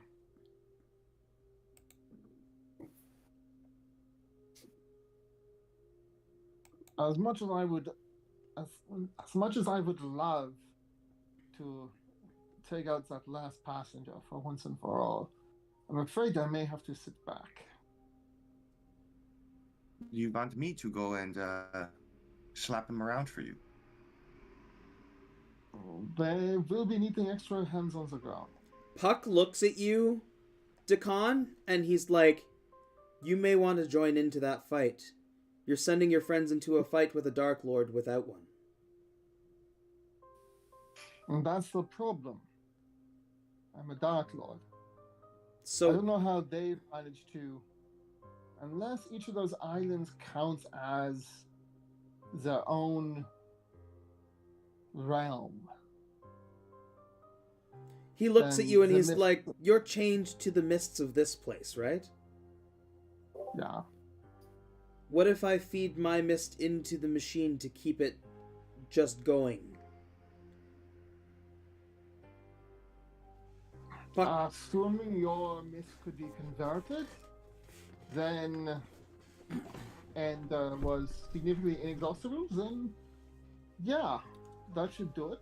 Puck, I think it's a good luck. you watch Puck draw in the mist again and like have it like float around him, and you see he like looks at the mist of the Ravenloft, and starts like almost like twisting it to like look similar, but like with a fey glimmer to it. And he says, "My mother may control the realm, but I've controlled the borders for my entire lifetime.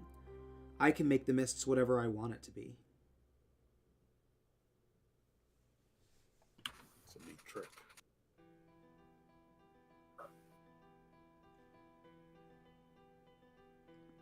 He's like, Alright. you show me where to feed this mist, and I will stay here and make sure that you have enough slack to whatever rope ties you to this.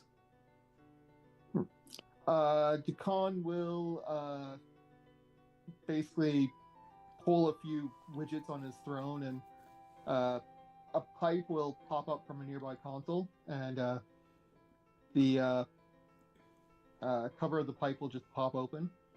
You can feed it into there. That is test He thing. It connects directly to the engine. he nods and he sits down and he starts like siphoning mist into the engine. All right.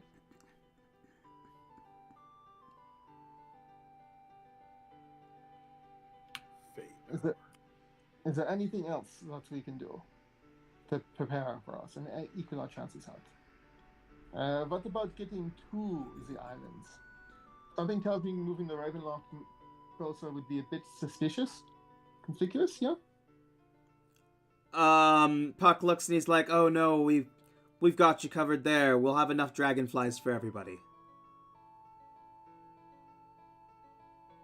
All right.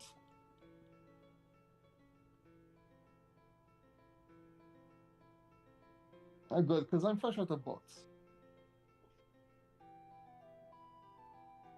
Okay.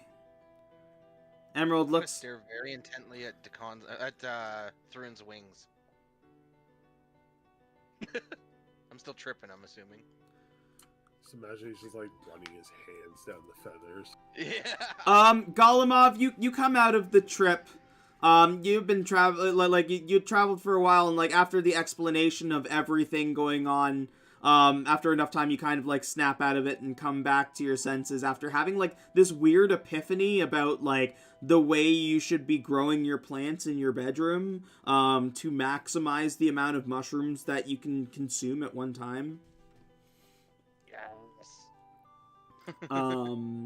You can go ahead and change your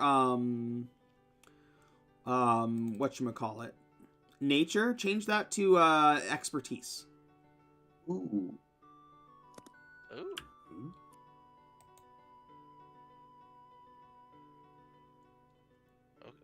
Come on. It won't let me. Expertise. Woohoo! One more figure comes out from the hallway. Carmen. Oh yeah. She walks over and Parappa, she like pecks you on the cheek and she looks and she says, "I didn't mean to eavesdrop, but I've been very curious about what's going on. And if some of those bastard elephants are on one of those islands, I'm going there too." Hey yo, that's a great idea. Does anybody else at the Voidwalker want to come and help with us? She looks at you and she says, "I will not risk my compatriots after what they've been through. Argus is watching the bar. I will go fight." Yes, ma'am. We'll go kill these elephants, we'll kill Dragona, and we'll get Nira's fucking family back. So, Puck looks and he's like, "So we've got a temple with a demon and a woman you apparently know. A sky void with a Gorgon woman and a Dark Lord, which is... better you than me. I'm glad I'm staying here. And a mushroom grove with a... Did he say a panther woman?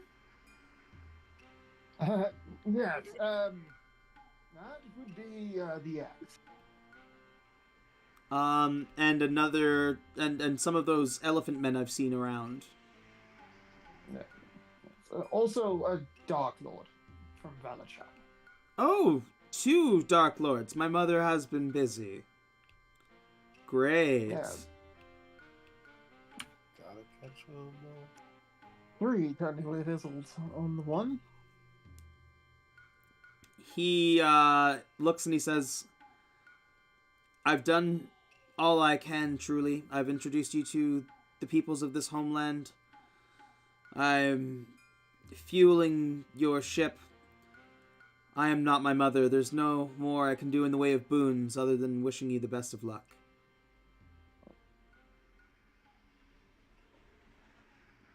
Thank you, son. Thank you for your help. Appreciate all your help. Nira, Beatrix looks at you and she's like, You've been the captain of this brigade pretty much this whole time. Who do you want to go where, Nira?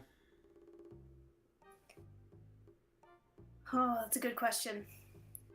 I absolutely know where I'm going, and Emerald's going with me. Yeah, we're We're headed to that island. We're gonna split up the groups here. So we got. I know for a fact that Nira and Emeralds are going. Nira, before you make your decision, I'm gonna help you with this a bit. Okay. And I'm gonna go up to you and put my hands on your head. Okay. Yeah. Oh. Oh shit, 9th level. I would like to just point out one tiny little thing. If Titania knows we're coming, and Titania sent up her lieutenants who all have a personal history with each of us in turn, might we not see that as them laying bait, or try and draw certain people to certain places? That is I true. mean, possibly. Well, that's why I'm doing this, so that Nira can sort of see a bit into the future. But if Carmen's gonna go kill some elephants, Parap is gonna go kill some elephants. Sorry, Golemov. No, I'm probably coming with you.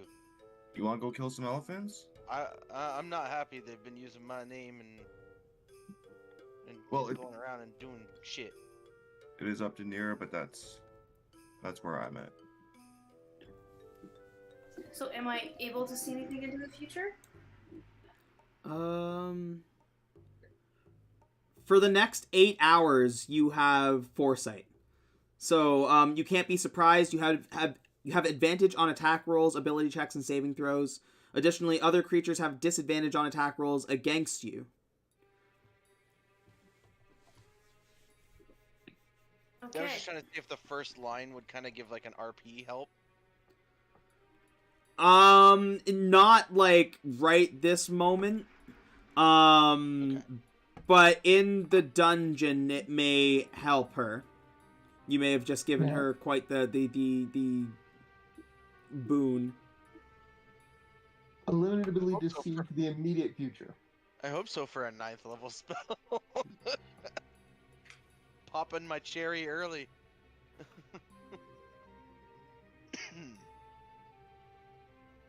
Well, I mean, you're probably gonna have to cast again when it actually gets time to go because we've got a day, right? Well, yeah, I think I understand what you mean there, Nira. As he touches your head, you zoom in as you watch your group walk through the hallways of this strange dungeon. There are a couple of different rooms. Like, there's a room with a coffin, and there's one room that, like, it seems like to fall into nothingness, and there's definitely traps. You see traps all over the place. Okay. You come down one hallway, and you see Isolde standing in front of an altar, with the glowing sword in her hand, Nepenthe, and Dragona like right beside her, talking to her, but he is like 3 times his normal size. Oh shit. Yeah. Oh, that's All of another that bitch. fairy dust.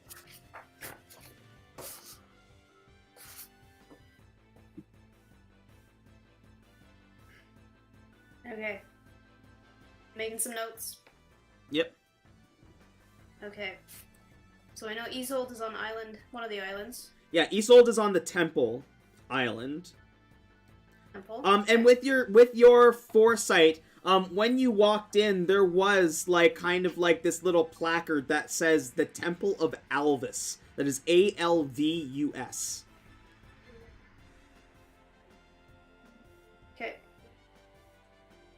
The other thing that you see when you're in that room with Dragona and Isolde is behind them, with a weird, strange glow, is what looks to be like this fountain of blood.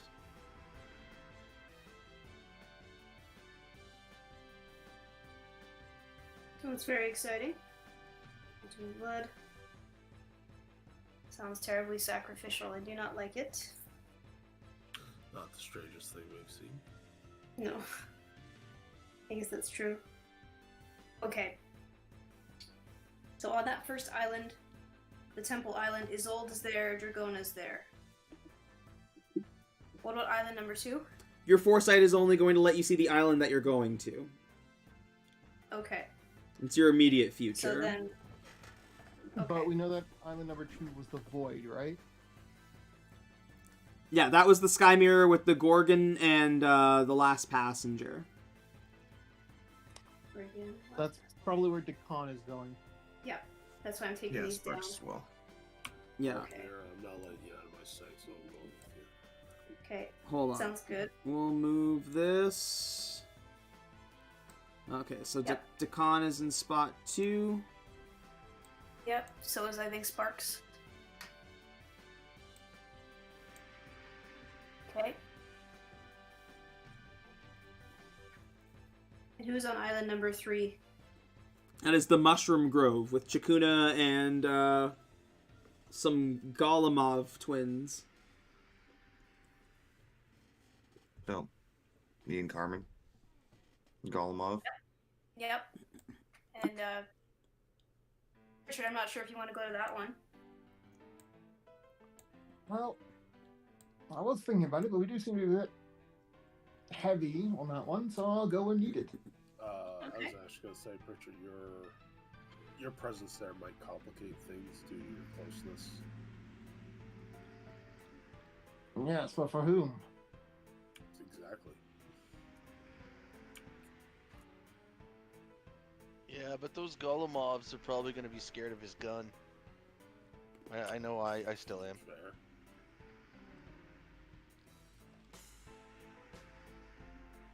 So, are we then comfortable going to where we know the personal, like the people personally, or should we be going to places where we're not so personally connected? Emerald looks at you, Nira, and she's like, if Isolde is somehow helping, we might be the only ones who can snap her out of it. That's a good point. There is that. Okay. Well, there's 5 of you guys left, and 3 spots, or 3 groups. There's 6. Don't forget. 6. Oh yeah. Don't forgot forget about Grundy.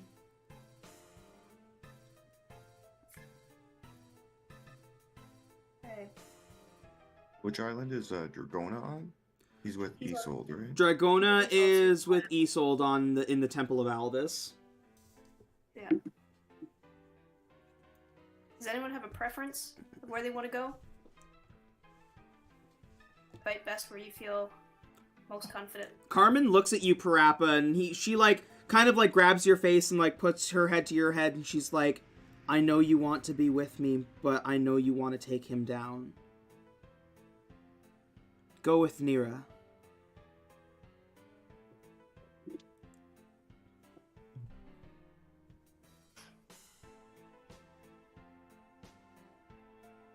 I'm gonna walk across the room and go over to Thrun and Nira.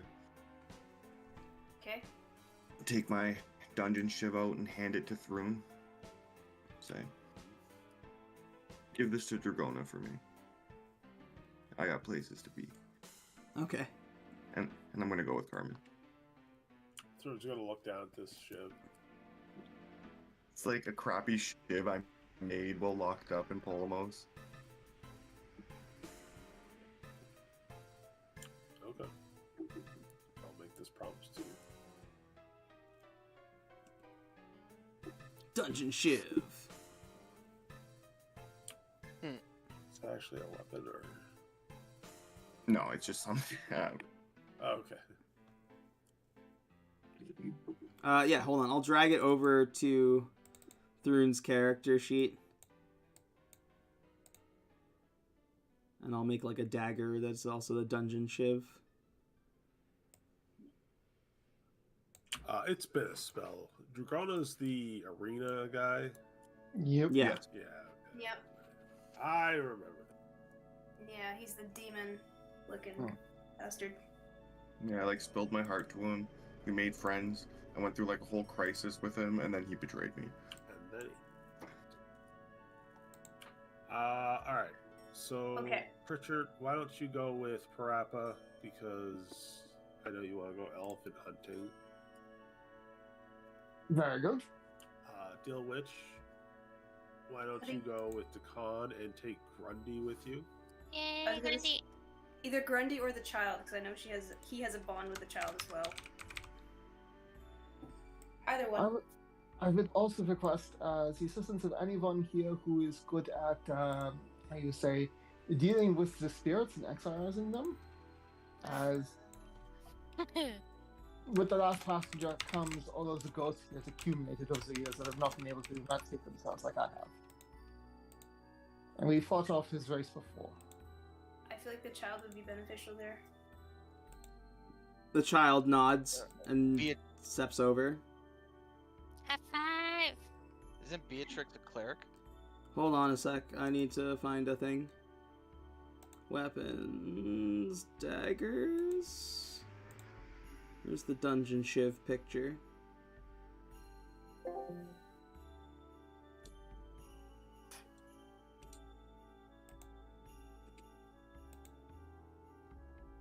Dungeon Chan. There you go, Thrun. You've got a working dungeon shiv.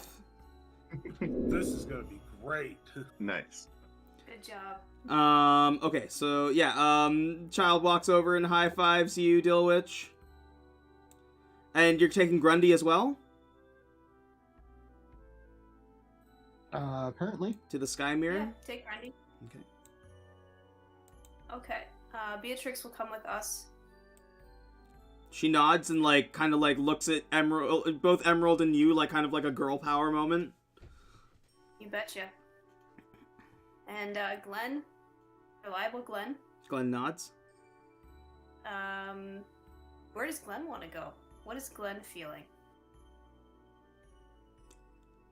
Glenn looks around at all of you and says, I think all of you are insane. I think this might be the most crazy undertaking so far. He looks at each group and he's like, I've seen Thrun fight. Your group is capable. You don't need me. He looks at you, Dakan, and he's like, do you think your group can handle the other Dark Lord without an extra hand?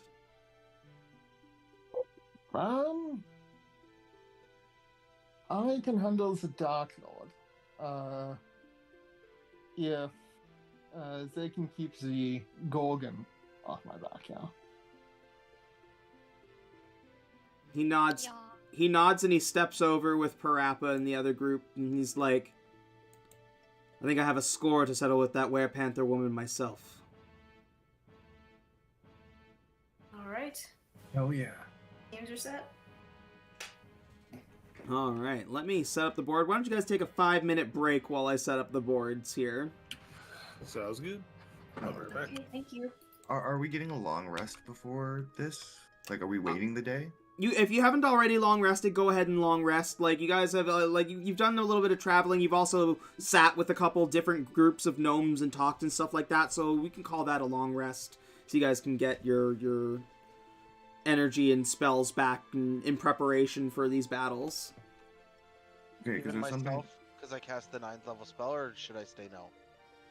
No, keep off that 9th level spell, because that would have been after you rested. Okay, So so to can I figure. reset my arrows? If you'd like, you can re-roll your arrows. I think that might be fun. Sure. Yeah, Okay. because if I had like my 9th level casting, I would have used it for something before sleeping. Would that have been a thing or no?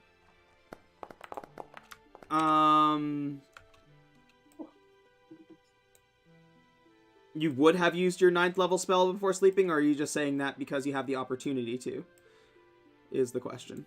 Well, like, I was waiting to do something with my true polymorph, for a day that I didn't have to use my 9th level spell for, like, something dramatic. Okay, and what were you going to use the true polymorph for? I was gonna make Dilwitch's dragon. You were going to make Hell yeah. Dilwich a dragon. Either silver or blue, whatever Like, he likes more. Permanently? Yes. I'm going to say no. Okay.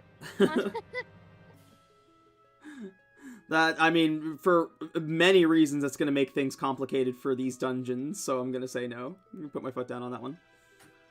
I can squeeze through things. Just a little dragon.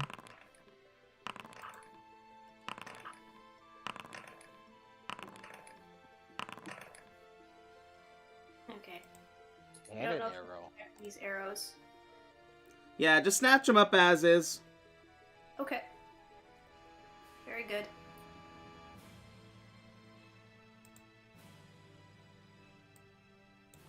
Jesus Christ. The cannon arrow, holy crap.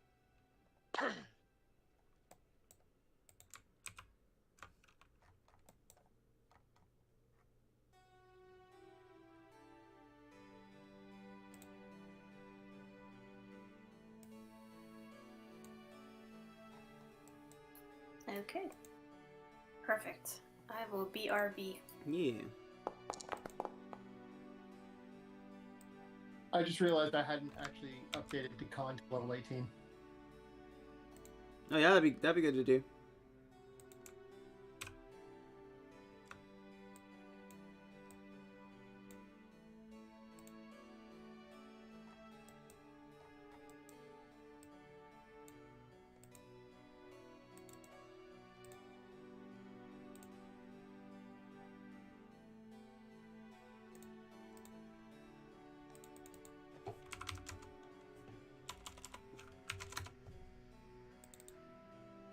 Oh no, she's got true sight. Yeah.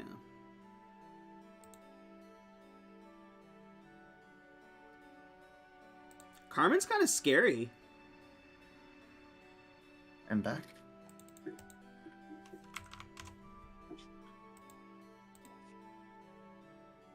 Is Carmen scary? I don't think I've seen A her little fight. bit. I mean, she scares Parappa. So. Scares him so much he gets a boner. She's got that ball and scythe. She's got fucking 2 multi-attacks with it. She also has something called Chains of Obligation. Yeah, she does.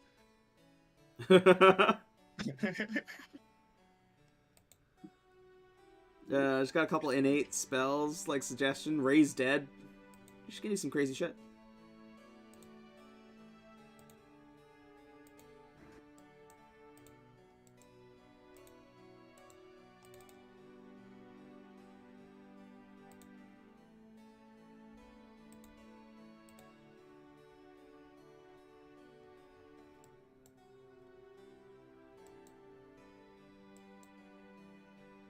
Was it a frost giant or a fire giant that Dulwich hung out with? In the Queen Emerald cells. I think it was a frost giant. And what happened to him? He fought them, but did he end up coming back when all the shit went down?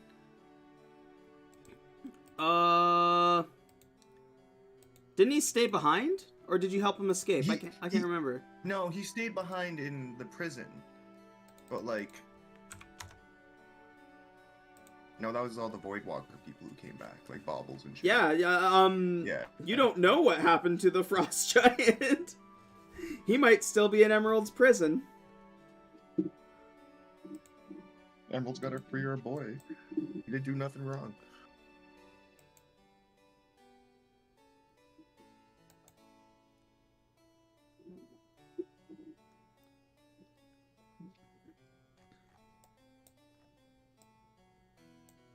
Yeah, Foresight is a disgusting spell.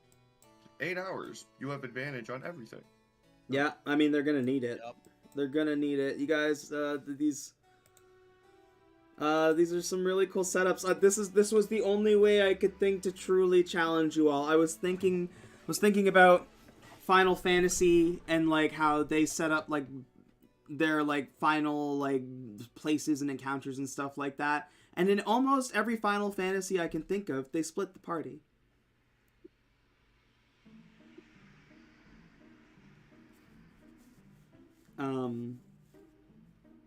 So now you guys have to divide and conquer and take down one thing together while still being apart.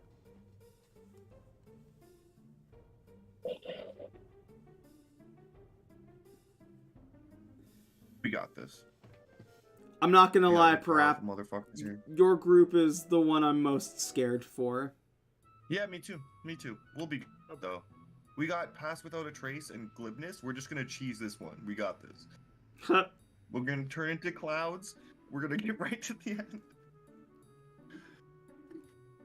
Yeah, Full content. that was the other thing. Only W. I was like, how do I keep them from fucking getting fucking seeing these islands and be like, nah, fuck these islands.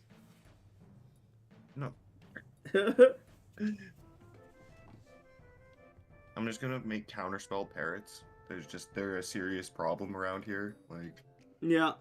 every now and again, they'll just counterspell your shit. Like, oh, What do you think of the Fey Realm map? dope. Yeah? I like it a lot. Yeah. Time feels a little urgent, so, but I really wanna go to that mouth. The See what it looks like. the Maw of Mora deal? Hold on. I'll show you what it looks like. Because I just so happened to have a map that worked perfectly for putting a mouth on the map. You don't not own a token. Oh, hold on. Can you see it now? Not in the little bottle. Yeah, that's pretty sweet. Gross. So cool. The forbidden butthole. Maw of Mora deal. Stand on the eyeballs. Yeah, it's really cool. Had to have cool shit. It's the Fey Realm. It's gotta be quirky. Like fucking bottle cities. Yeah, bottle cities are cool. The elemental one. Yep. Oberon's own personal Krypton.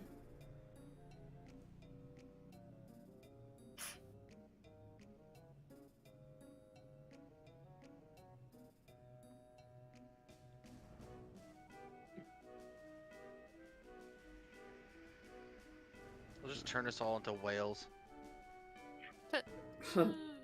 You got mass polymorph. Animal shapes.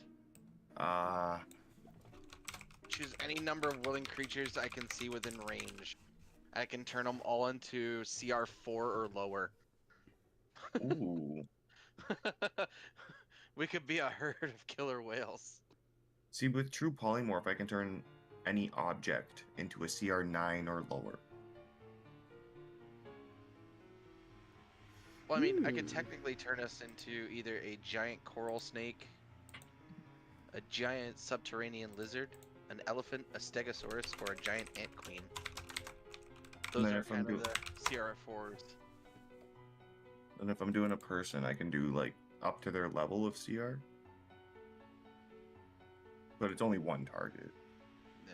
Yeah. You wouldn't be able to make a purple worm with a polymorph then? Yeah, You said CR9? CR9 is a purple worm? No, purple worm CR15. Oh yeah, that's why I was saying that we would have to find like I didn't know it's Level CR, 15 but person. yeah, we Yeah. have to find a level 15 or CR15 creature and turn it into a purple. Into a purple worm, yeah. All right, Yeah. I'll be right back. Yes, sir. Yeah, basically mass polymorph with animal shapes. All right, Golem, we might die here. I'm your healer. I mean, I heal too. It's not as good. You're definitely dying then. Yeah. Okay, why does it keep resetting on me? Unbelievable. We're going into a mushroom biome too, right?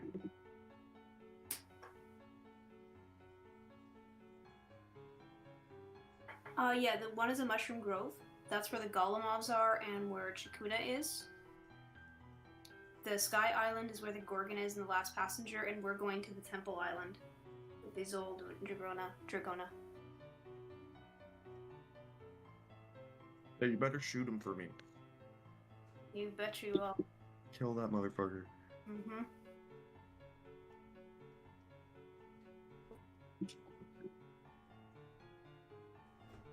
Fucking Sparks and Decon are gonna go beat up the Monopoly man again. Yep.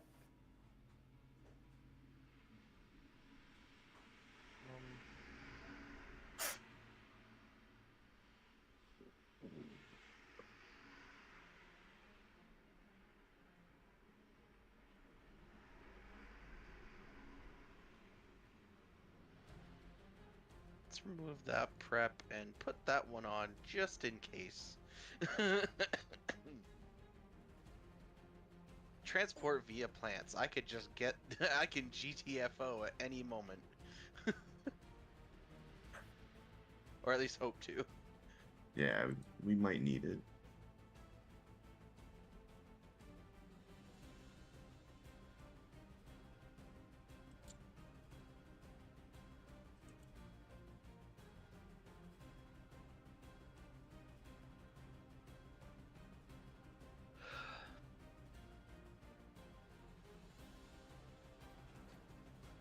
Also, I picked up anti-life shell.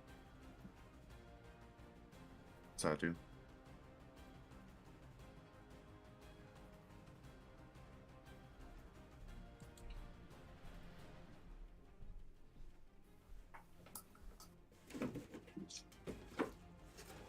Oh no.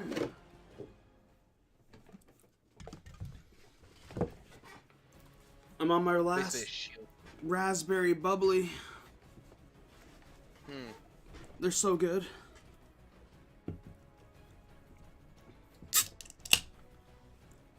Okay. Everybody back? Yeah. Present? Yep. All right. We'll take you back to the Titania realm map for a moment.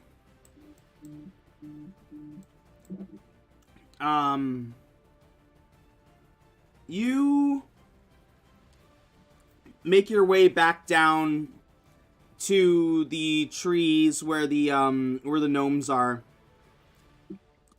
Rather than shrink you down, they instead make the dragonfly mounts. They sprinkle their powder on them and make them like a rideable size for you, so their mounts your size.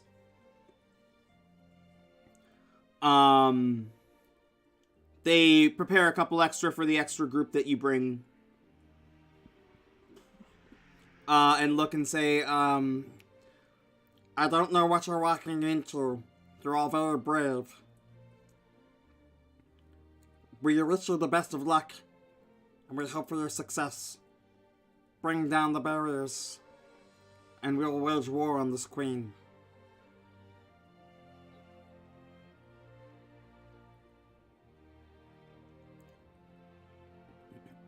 Yeah. We'll see you on the other side, Perry and Derry. They like nod and like give you a salute as you fly off.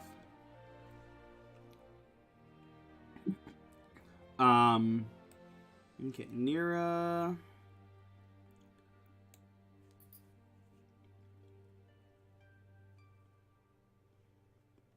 Sorry, yours is the temple. That's this one. Golemov is in the temple. Or not, it's not Golemov, Dilwich.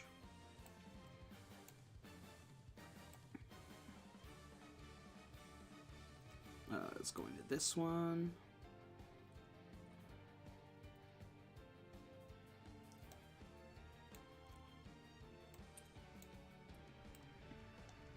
Just put you guys there. You fly out, fly over all these mysterious things or places. Through Nira, you fly by the Bottle Village, and like there's elves like it was staring at you as you're flying by.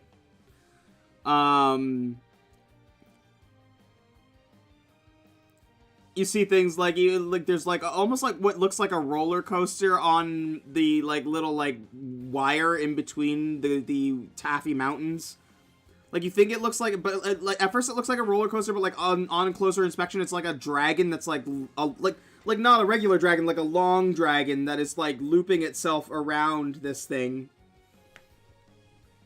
This place is fucking weird.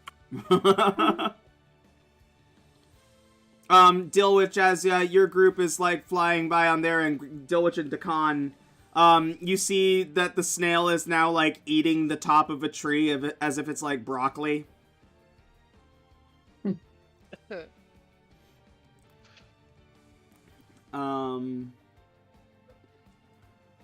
You all get to the respective islands and these weird like tents.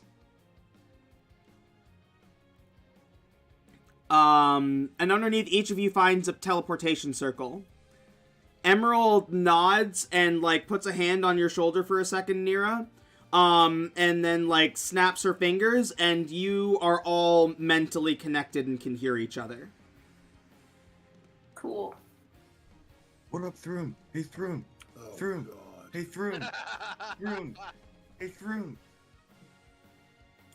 What? This spell was a mistake. What's up? How you doing, homie? Good. We just touched down. Contact me if it's important. Alright. This is where things are going to get interesting, because we're going to have basically 3 different maps and 3 different initiatives at the same time. Third is just staring daggers at Queen Emerald right now. It's like, if you cursed me. I start beatboxing in everybody's head. Emerald like mutes fucking Parappa. Oh, I was enjoying that. Well, we'll start with the Sky Mirror.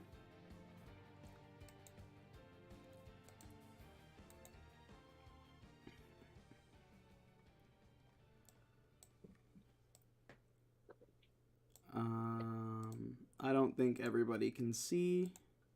Oh, Nope, we can. you can? Okay. Yeah, there's Yeah, only... see. The only place that not everybody is going to be able to see is the temple, I think. No, the Grove too, because not everybody's token is there. I would implore you to like watch on one of the streams if you want to see what's going on with the other folks. I don't know how to fix that to do it for some people and not for others. But we start on this Sky Island. Dakan, Sparks, the Child, Dilwich, and Solomon Grundy, you all teleport onto what appears to be this huge monument on like a nice grassy area. You see like these nice beautiful trees, and it seems like there's these bushes with fruit, and there's this big stone circle. At the top, you can see that there are some of these rail wraiths that you fought before floating around this big circle. And, you can't quite see him right away because it's an elevated area, Dakan, but you feel the last passenger. Great. The bastard's here somewhere, and Dakan will activate out a gem that he infused that morning and cast True Sight on himself. Okay. And Sparks will summon a fire elemental. Like spew oil on the ground, light it on fire, and then like spew more chemicals into it until it becomes this like almost black purple flame. Yeah, let me grab one of those for you. Thank you, sir. Where is it? Monsters.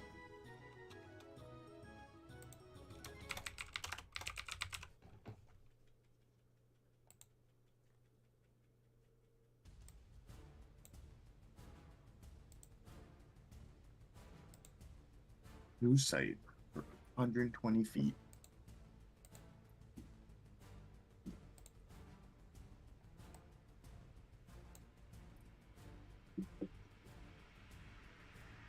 There we go. You should have control of that. Thank you. And it'll go on Sparks's turn. The child...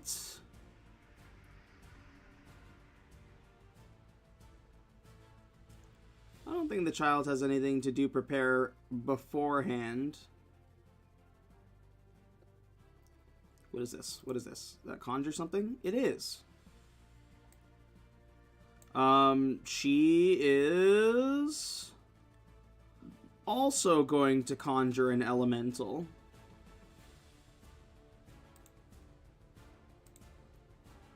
Did we just lose someone?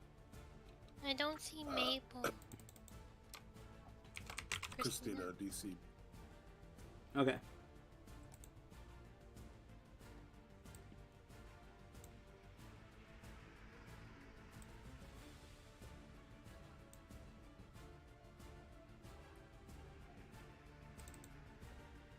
The child summons this thing. Yeah. What the hell?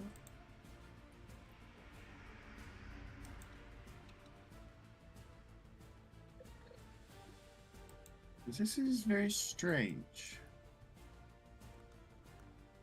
As you say that, it just, like, one of its eyes rolls at you and it's just like... Interesting. And I'll move 30 feet away from other people, and then I'll use my staff of swarming insects for my barrier around me, so a bunch of smoke, like in black industrial smoke, comes out of me and I disappear. Okay.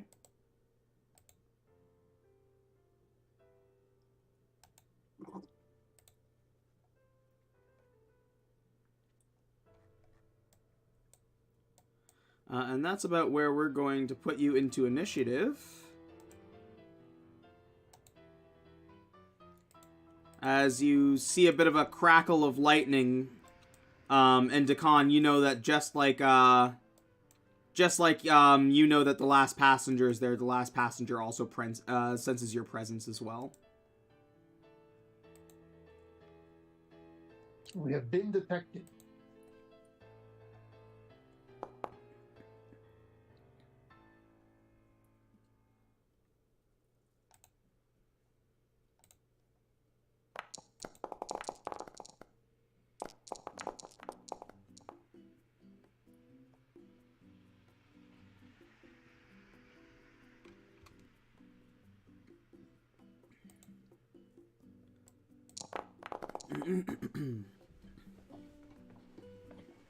Welcome back.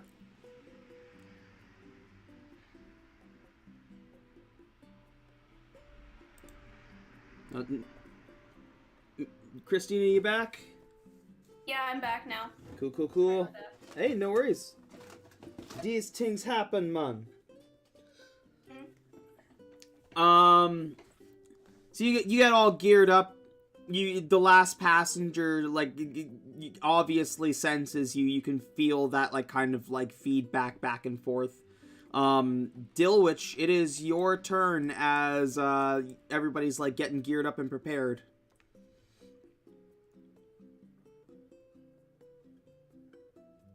I guess I'm gonna move forward.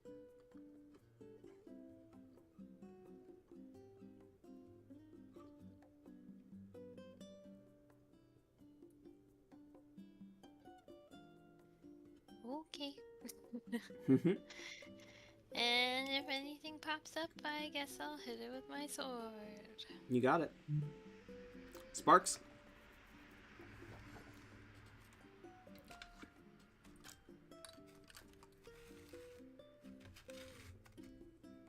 Sparks will pull up, and some eldritch blasts are gonna shoot out of this black cloud.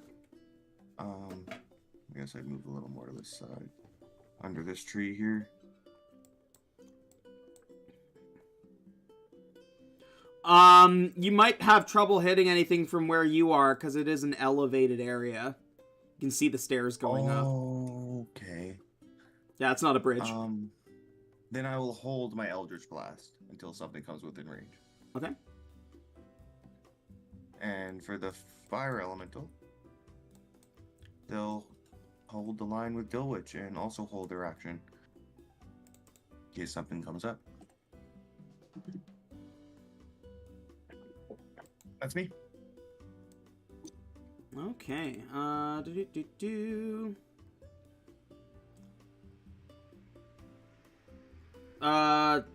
Desdemona is going to move back here. And that's all she's doing. One of these rail wraiths, Superb, or no, it's Free over here. Superb is next.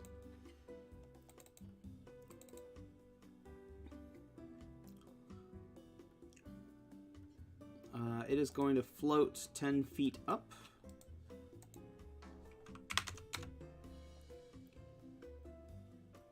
And it is going to fly. Be 70 with its action. Yeah, it's gonna fly over. So you will see this one pop up.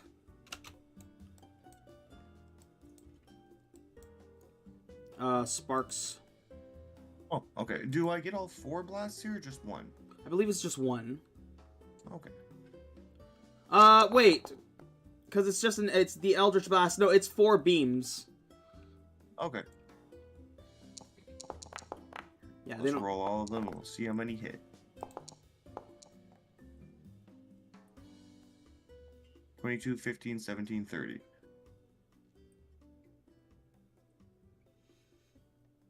Oh, the area is just heavily obscured. You're not, like, invisible. Let's change that. Yeah, like 30 feet around me is heavily obscured, but I can see out of it. That means nothing to wraiths, thankfully. But the... Okay, so the 22 hits and the 30 hits. Okay, and you said that, like, he can still see me? Yes. So it wouldn't be with advantage, so 2 hit. Alright. 1. So 26 points of damage total. You got it. Oh, no. Did they break that again? God damn. Can I still do it on the character sheet? There we go.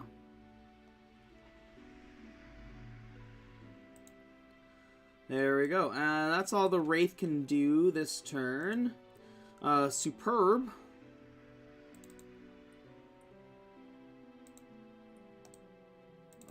Will also float up 10.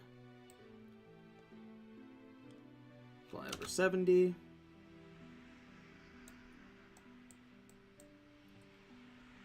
The child. Child's gonna lift off the air as she's like starts to get all demonic as the demon takes over her. She looks up at this wraith. And she is also going to fire off some Eldritch Blasts. She gets 3 beams.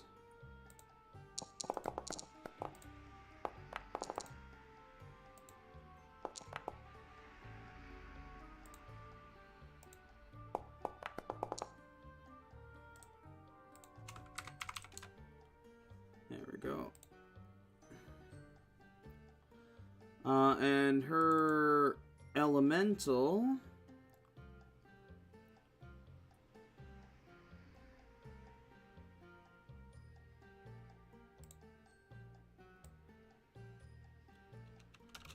like submerges into the ground. You can feel it like kind of like move underneath your feet, Dilwich, as it like submerges and then comes back up in front of you.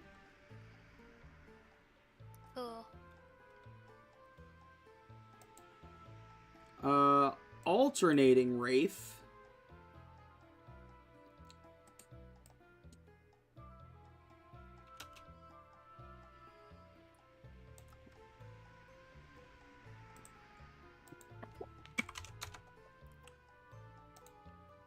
go. We got Grundy.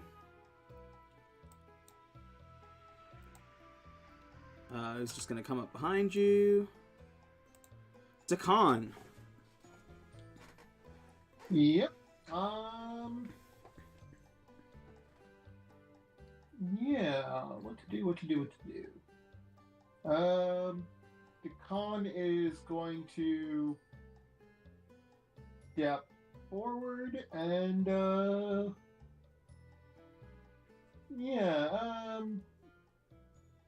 he's just going to use haste on a bunch of people. Haste on a bunch of people. Oh yeah. All right, who's getting hasted? Let's see here. Yeah, it's going to be a 5th level haste. So, how many people is that again? Or does it scale with that? I'm trying to remember. I don't know. Cast it and it'll tell you.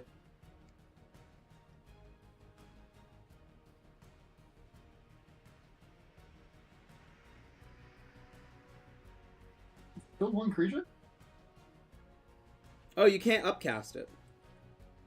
Oh, well, never mind that then. 3rd level haste it is.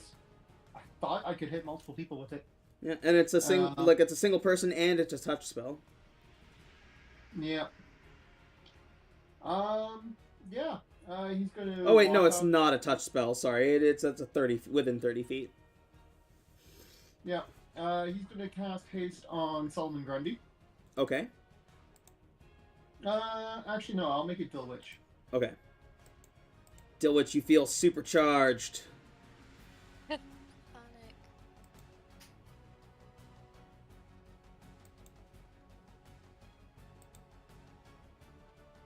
And then Dukan will move.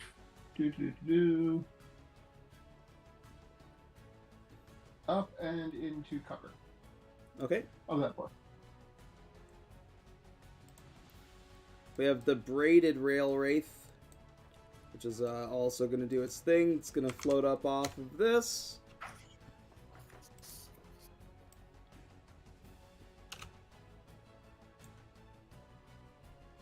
And that's all it can do. And then we have the last passenger who yells out, Dakan! I would have thought you'd have been smart enough to bring more than this. More than I need. You're craven ass. I'm gonna take Yes, those. you tell him. I'm finally gonna take those souls from you. Hope you're ready.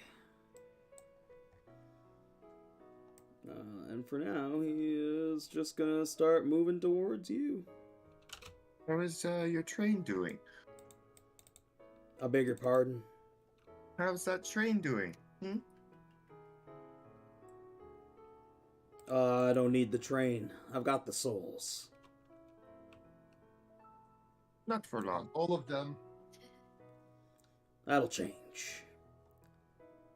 We'll give you that last glimpse of his face as it starts to peek over the corner of the circle there. And at the at the end of that first round, we'll kick it up to the second, but we are going to be moving over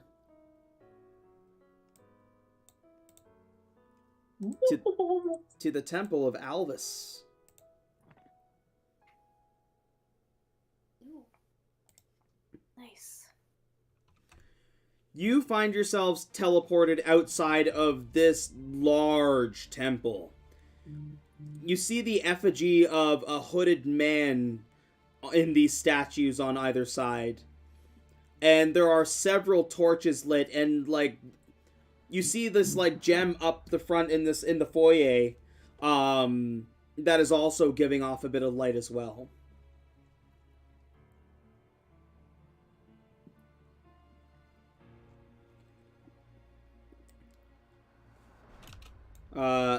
Emerald and Beatrix are behind you, and Beatrix says, lead the way. You're the boss here, Nira. Okay. I'm going to walk my way up the steps. Yeah.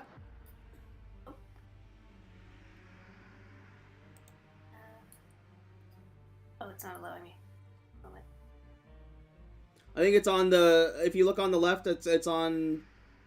Is it on the little square to select your token? Yeah. Yeah, I can't Yep. move my token either. What? Wait, what is this? What does this say? Combat. Aha! Here, free movement. Okay. I'm going to slowly make my way up the steps to the top. You Take a make look your way around. to the top, and your foresight kicks in again because you now have that sense of deja vu, like you've been here. Okay. What you know is that there is a coffin to the west of you, and to the east of you is a dark room with a single, like, parchment paper on a pedestal.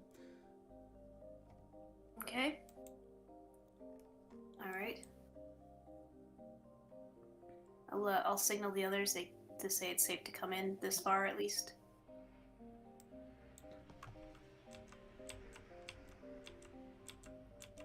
And I'll let them know about the coffin room and the room with the parchment. Emerald will nod. Okay. Just like, what do you want to investigate, or? I think I would like to investigate, yeah. At least if we go 2 of us into one room and 2 of us in the other, see what we can find. Okay. Who's going into which room?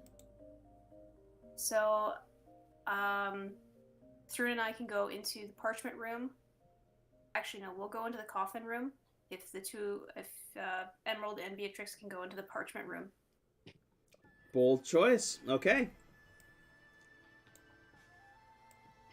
They will do so. They will move into the parchment room and do a little investigation there. Let me roll some checks for them.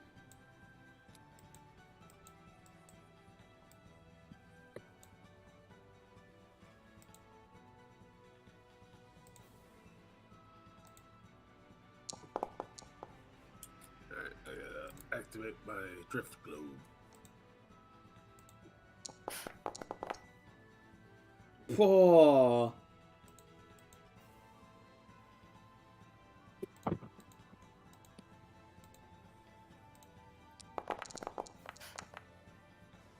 Alright, dude. Oh, goddamn.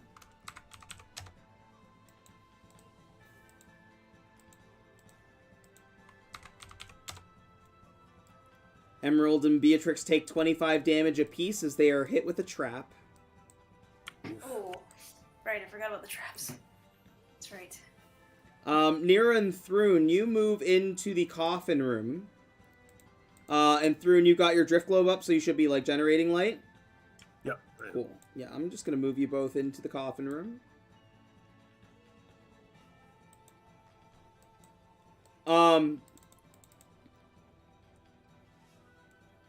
Thrun, you both approach the coffin, and inscribed on the front of this coffin is an axe, like the symbol of an axe.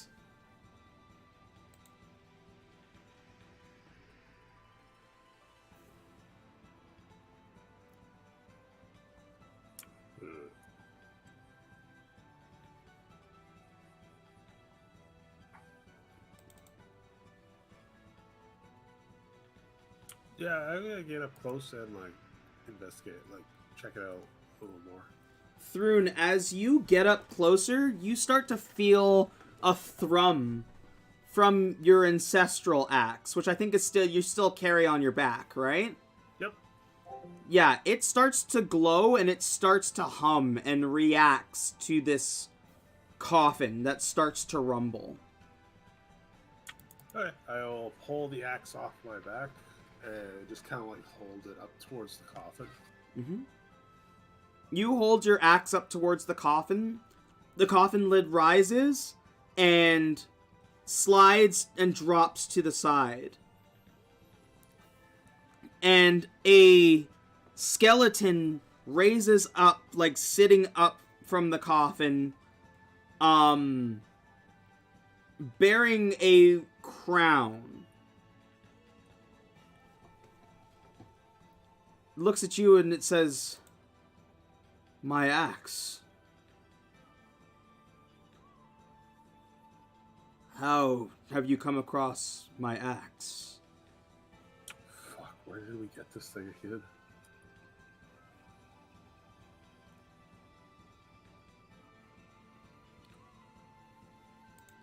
Um, I honestly can't remember where I got it from. it reaches out and snatches both of its hands onto the axe and says, "Are you worthy of bearing such a powerful item?" To be perfectly honest, I don't know. I've been carrying it around ever since I found it, and I've never swung it once. The grip on the axe is tight, and like as you like kind of like if you pull at it a little bit, like it's got like a stone cold hold on it.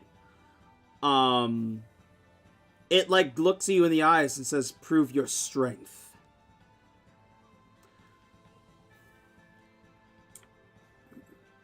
Okay. Here's what I need from you, Thrun. It was very great that you came here, because there was a possibility that nobody was going to be able to open this coffin, because there was only one person with the proper key. I need you to roll an athletics. The DC on this athletics is 30. It is an impossible task. Okay. So he's gonna grit his teeth and rage while he does it. Yep.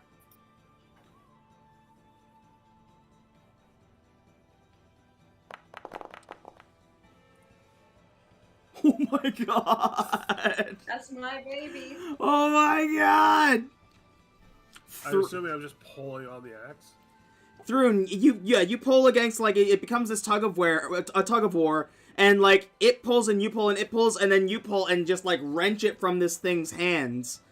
And it rests its hands and looks at you and says, "Yes, you truly are worthy. Very well." The skeleton crumbles, and the crown floats into the air, floats over to the axe, loops itself under the bottom where the handle is, and shrinks down to like become like the little grip end of the axe. So it looks like it has a crowned end now. With it crowned, you can permanently stay within rage. As long as I have the axe on me? As long as you have the axe, as long as you have the axe on you, as long as it is attuned to you, you will be able to rage permanently, but you will have to give up an attunement slot.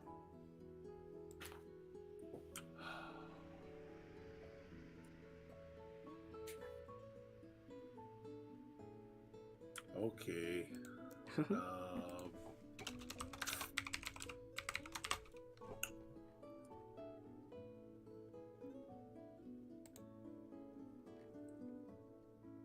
Yeah, I'm going to break attunement with my cloak of protection. Okay. Well, I'm just going to amend your ancestral axe.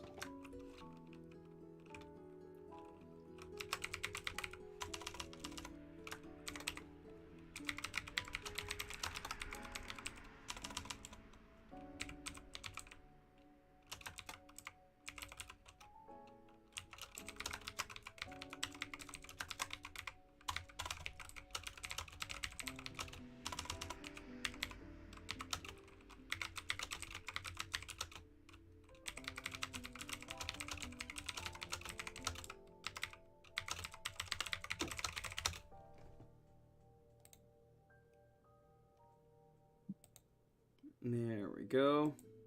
So you broke your attunement with the cloak. I mean, you still have a 21 AC, which is really great for a barbarian.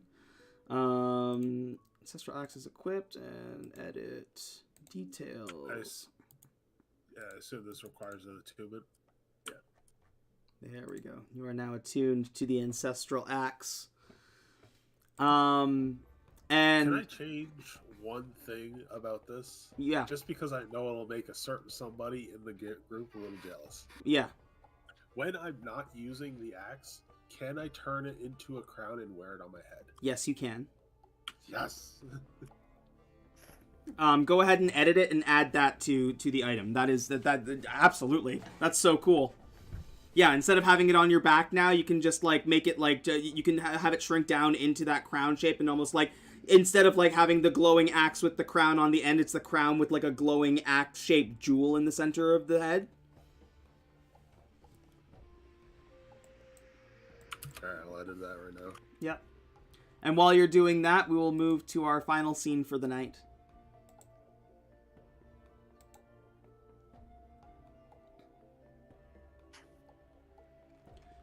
Parappa, Pritchard, Golemov, Glenn, and Carmen. You are transported to a grove of these giant, glowing, pulsating mushrooms. In the center of this little grove is a glowing orange. It looks like almost like gold, like not lava, but it looks like a pool of like almost like liquid gold that is glowing in the center of this grove. And you see Chakuna just laying nonchalantly beside it, staring at you guys as you walk in. And on two of these mushrooms sitting are Golly and Jolly.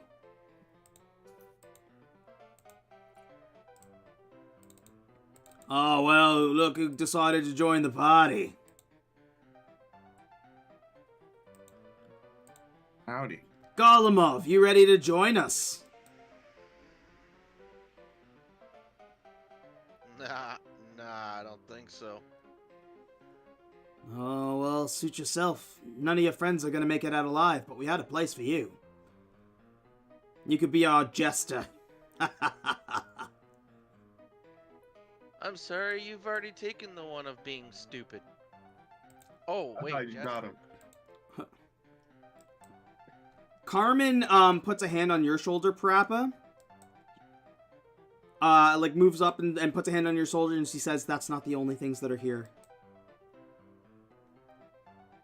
There are creatures skulking in the distance." Probably panthers. This place would be more likely. Speaking of which, hello, beautiful. Pritchard says that he just sort of salutes and tips his pith helmet towards Chakuna. She winks and like kind of like does like a little like playful growl at you as she like does like the little claw. You left in such a rush. I thought you were gonna stay. I had planned to return, honestly, but unfortunately had unfinished business elsewhere first.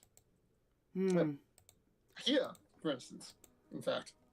Well, I was hoping I would run into you again. I figured I would. So much so that the Queen has promised that you can be my plaything to bring back home with me once we kill your friends. Oh, come on. And for this group, that is where we're going to roll initiative right away. I was just about to do something just before that. I think we're all just about to do something. Well, I mean, you're there's It's not an attack. Right? okay. Yeah, I was gonna say there's no surprise round, so I mean, it's gonna go into No. initiative no matter what. But what are you doing? It was the God Steel barrier. That's all. Okay, yeah, Like you when can. she was talking, I'll allow that. I'll allow you to God Steel Barrier. and I'll choose the other 4 people with me, Okay. so they all have +3 AC, Beautiful. as long as they stay within 60 of me. Excellent. Yeah, go ahead and roll initiative. We'll bang this last one out, and then that'll be probably where we close off for the night. Of course.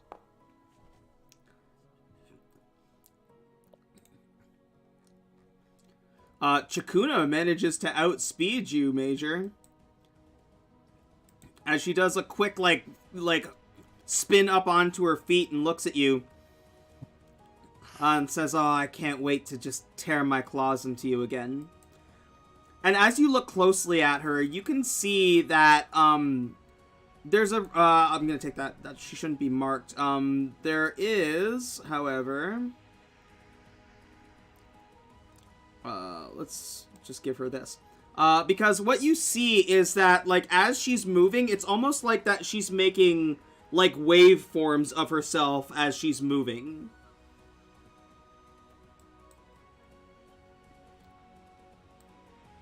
And as she moves, it's almost like she leaves, like, a quick, like, after image of herself. Like a displacement? Like a displacement, yeah.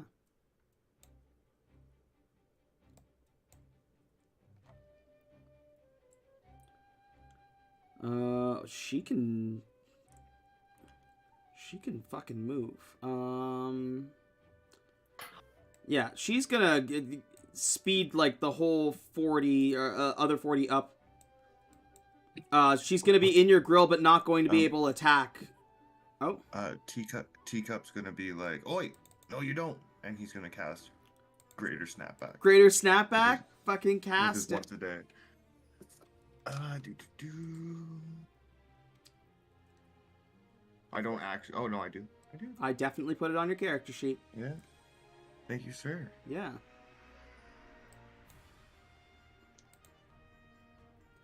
After target moving, you can cast a spell. The target must make a Constitution saving throw or take 2 damage. Blah blah blah blah. Okay, Constitution saving throw. Doesn't say the DC though, does it? No, would it be my DC or his? I'm gonna say it's your DC. So it's 21. 21? Okay. Oh. She does not make it, so she's gonna go right back to where she started. Ooh. And she moved 40 here, and then it was like another 25 to Carmen, so that's what, 6 damage? 2 times every 10 feet. Yeah. So she moved, what, 60? 60, yeah. So yeah, 12 damage. Oh, thank you, Tika.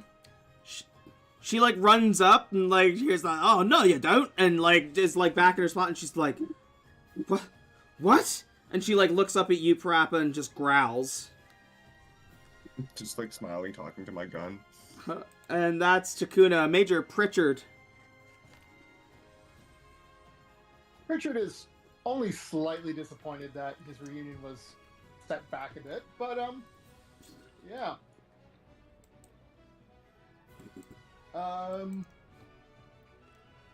He'll go, I'll be right with you in a bit, darling. And he will level off a shot at Jolly. Okay.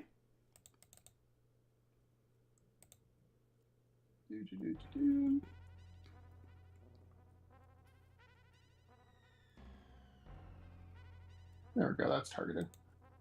And he will finally be able to put the name to his rifle that's been called this entire time.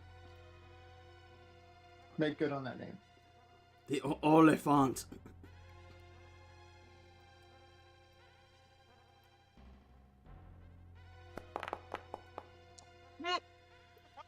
Oh, Holy Let's start shit. this off right.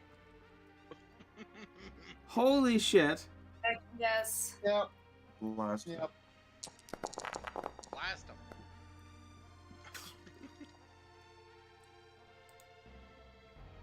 36 points of damage, headshot. Oh my god. Yeah, that fucking hurt him. And also, I'm going to have him roll a Constitution saving throw as I spend a key point for... oh, sorry. Stunning strike? Yep. Oh, no, sorry. That's only a melee. It's only a melee attack, yeah. Yeah. I need to get this Kai channeling instead, or Kai focus. Whatever. Okay, never mind. Yeah, I'll just fire again then. Yeah, you definitely, you fucking, he's, like, looking super, like, fucking cocky, and then, like, you fucking get him right in the shoulder and, like, almost, like, blow his arm off, and he looks, like, fucking terrified.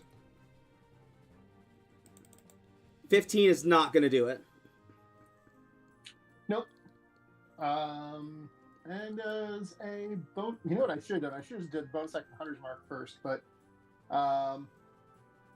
I think I will apply. Oh no, I have to be within 30 feet for that. Nope, that's about it. Actually, yeah. I guess that's it for me. Okay. Carmen lifts off the ground 10 feet. And she's like, oh, hell no. I'm taking these fucking elephants out now. Get him money. And she fucking, like, speed flies. She has a 90-foot fly speed.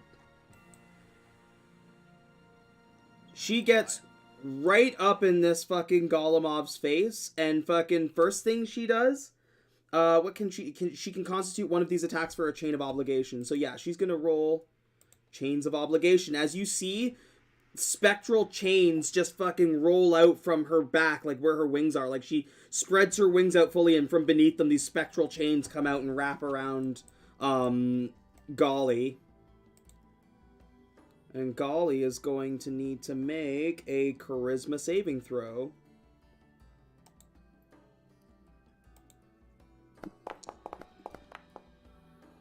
Which he fucking fails. So he is paralyzed. Oh shit, now drop him in the lava. Get him money. You're sniping her right out.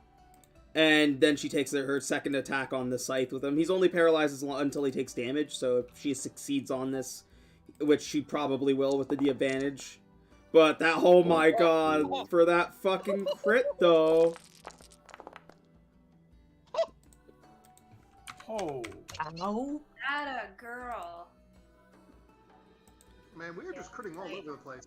Fucking, so you see as her wings spread and these spectral chains wrap around Golly, and then she raises the scythe with one hand and like slashes it right across his chest, ripping the chains off and like destroying the chains. But you see like parts of the spectral chain like embed themselves on the blade as she just digs right through his chest and leaves this huge gaping wound.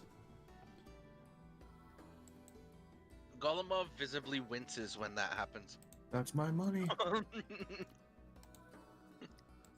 Glenn. Glenn is surveying the situation around and also, like, noticed when Carmen was saying, like, there's other things around here. And he is going to get into a more defensive guard. He puts away his Holy Avenger and pulls out his longbow. He's gonna get up closer into the light, but with, and, oh, wait, does he... He just sees the edge of a displacer beast, so he's gonna fire at that.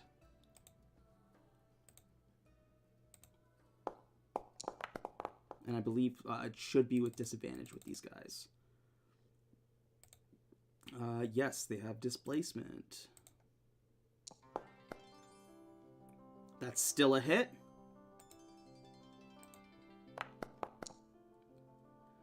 Hits it for 12 on the first one. Oh, no. Man, it is still bogus in 5th edition that you can't smite on a ranged attack. Right. And then, he can attack more than once, so he's gonna fire again.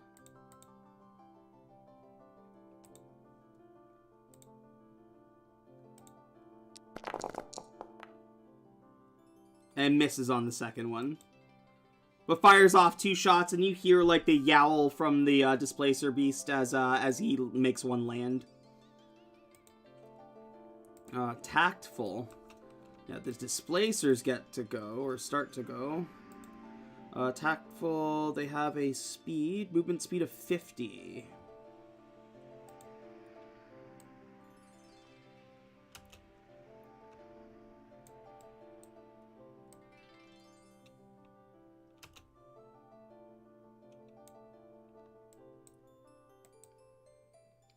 Uses its action to dash, so that's all it can do. Golly, this fucking crazy fucking angel just rolls up on Golly, and he, like, looks fucking terrified. Like, he looks like he is shitting his pants.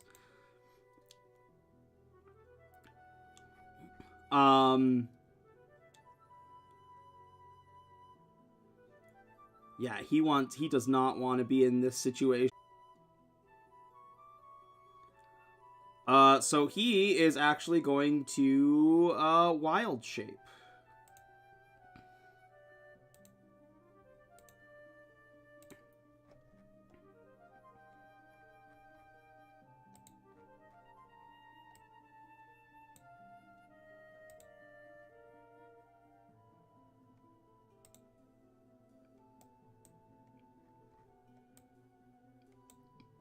He fucking wild shapes into a fucking T-Rex. This giant dinosaur just fucking grows out of this fucking elephant man. And he's going to take a couple swings on Carmen. One bite, one man, tail. I can't even do that.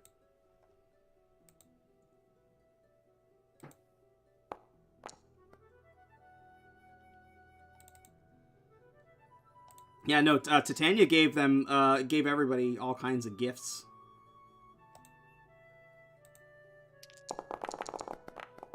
I mean, I'm not the wild shape version anyway, right? So. That's what I'm saying. Titania gave your clones a Yeah. bunch of gifts.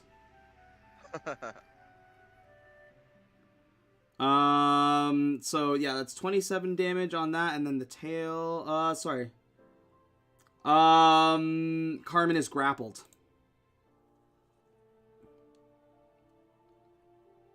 And restrained. Yeah, grappled and restrained in the teeth of the dinosaur. Gollum, to wild shape into a dinosaur, you'd first have to wild shape to begin with. I wild shape. And You now I can almost wild never shape did. and... Yeah, but I can wild shape and cast my spells now. Parappa. Oh shit, Carmen, are you okay? You good? She, like, you see, like, her eyes are, like, completely black. She's like, I've got this. Okay. Glenn, don't worry, she's got this. Trust me. Seen that face before. You okay, Glenn? You got this? Glenn nods and he's like, just focus. Okay, Chakuna. I'm gonna drop my beatbox at my feet, and when I do, a spectral beatbox appears at her feet, and I'm gonna start beatboxing into it, and it's like super loud bass coming from the spectral beatbox that actually starts trying to lift her in the air as I cast telekinesis. Okay. So if you just, I know it's fucking paragraphs, just the creature one, where it says creature highlighted. Yep. So you just make a strength check against my.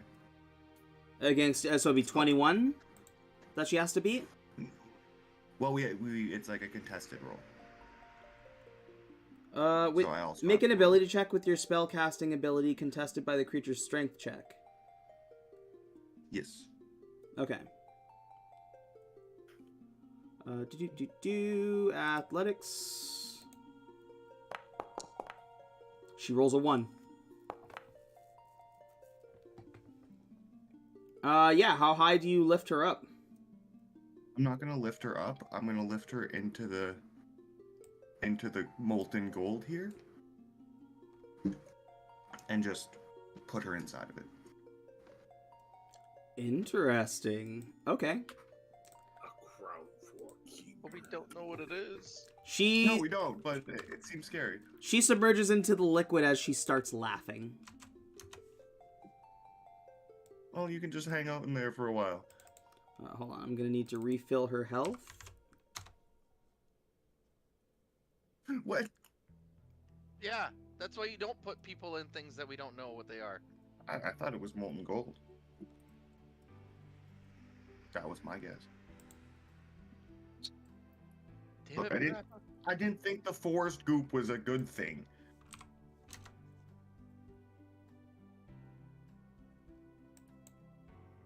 Also, Emmy, you did ask us to remind you when spells were cast. Oh, yes. yes. And that is a 5th level spell. That was a 5th level spell. Hold on, I gotta bring up my tables. Wow. Yes.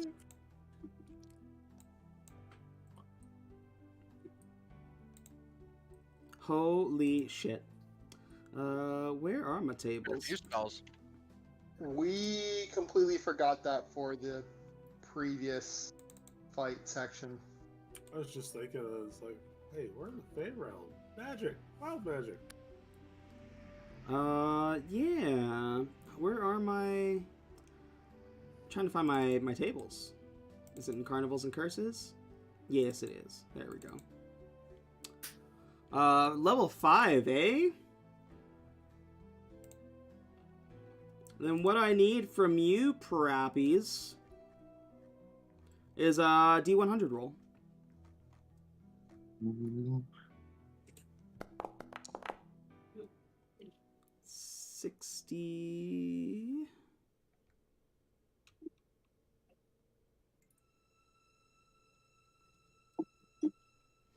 Okay, you can hear the Alpha Displacer Beast going, "Oh, I can't wait to eat you. Oh, I can't wait to eat you."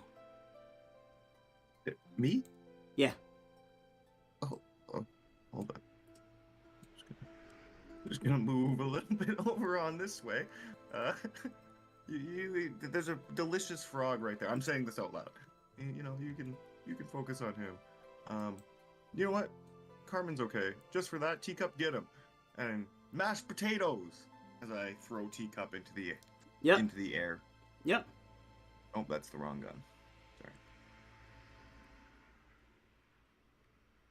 Fucking Teacup. Teacup's got his own fucking novel of shit. Oh, I missed anyway. Yeah, with like a crack of lightning. You do have inspiration. I do have inspiration. Okay.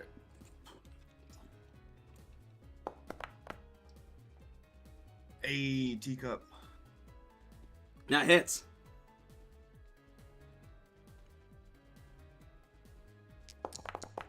Also, I don't know why that says not proficient. You should be proficient to fire that gun. Oh, are you sure? Because I wasn't proficient in my last gun. No. Like, I don't know how to use guns. Specifically with Teacup, you will be proficient with that weapon. He's it's a sentient gun. That's my homie. Okay. You're proficient in friendship. Yeah, that was me. I'm just gonna look around and be like, yeah, well, I think Chakuna's taking a bath. Maybe we'll deal with the other things. I don't know. We'll figure it out. Okay. That's my turn. Yep.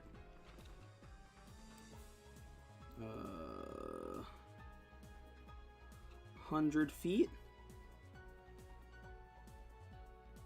Oh, it can get right up in your cheese, Parappa. It can't attack, but it's right in your face. I'm gonna snap. I can't. Never mind. I only get one. You only get one, you son of a bitch. Jolly sees Golly just fucking gets fucked up and then fucking turn into a fucking T-Rex. And he's like, yeah, that's not a bad idea there, Golly. And he too is going to wild shape into a T-Rex.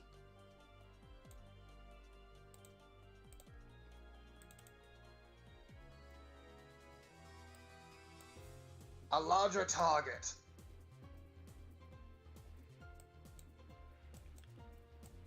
And he's gonna roll up fucking 50 feet. Heading into the fucking chaos.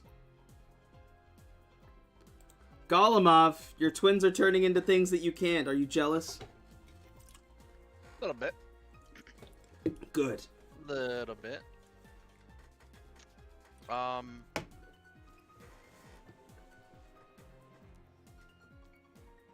Let's see. I am gonna move up a little bit.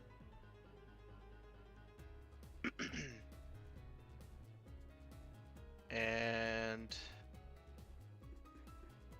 I was going to I'm actually gonna wild shape. Okay, what are you changing into? Nothing crazy. Giant octopus. On land? Yeah, they could breathe on land. Okay. Oh, they get their speed lowers like crazy. Wait, no, what was the other one?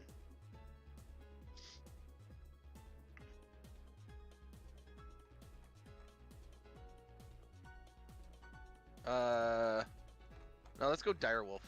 Okay. It's like DM is like Alright. audibly confused as you're like choosing an aquatic creature on a fucking land. Well, maybe I'll go swim in the pool.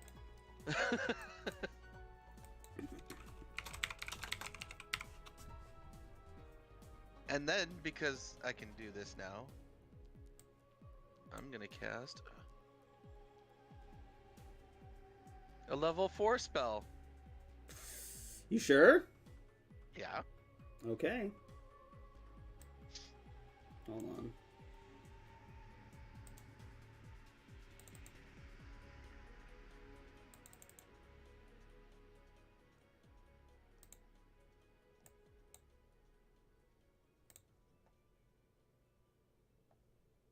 There you go. You are shaped into a direwolf. Oh, my character sheet went away. Well, yeah, I mean, you might be able to open it just from, like, the PC folder, but you're, I got it. you're wild shaped. Yeah, but I can cast my spells. I mean, yeah, but, like, you're still gonna have to do Yeah. that from your separate sheet, because that's not how this works. It's not how the program works, sir. Mm.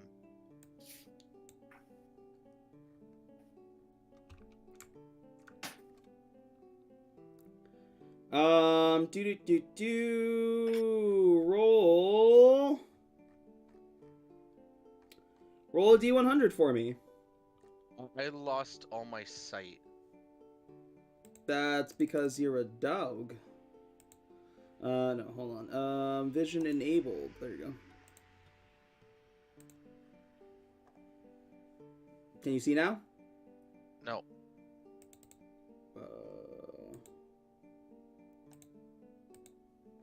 There we go. I could see what the pool's giving off, which is pretty Yes. much most of what I could see before. Now, if you could roll a D100, please, that would be fantastic. I will roll that. 50.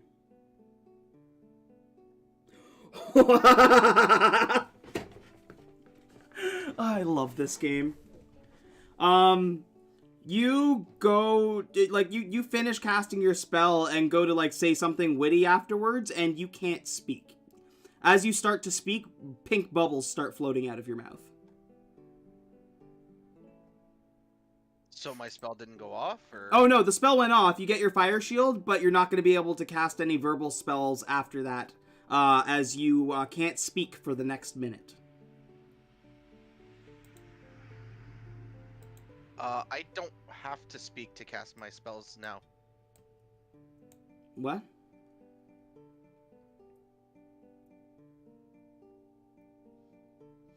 You definitely still do. It just says that you can do them in wild shape.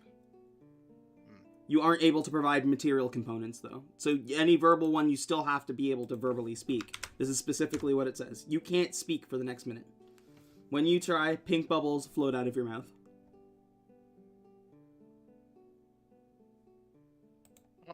That's wild magic, Okay. baby. You gambled.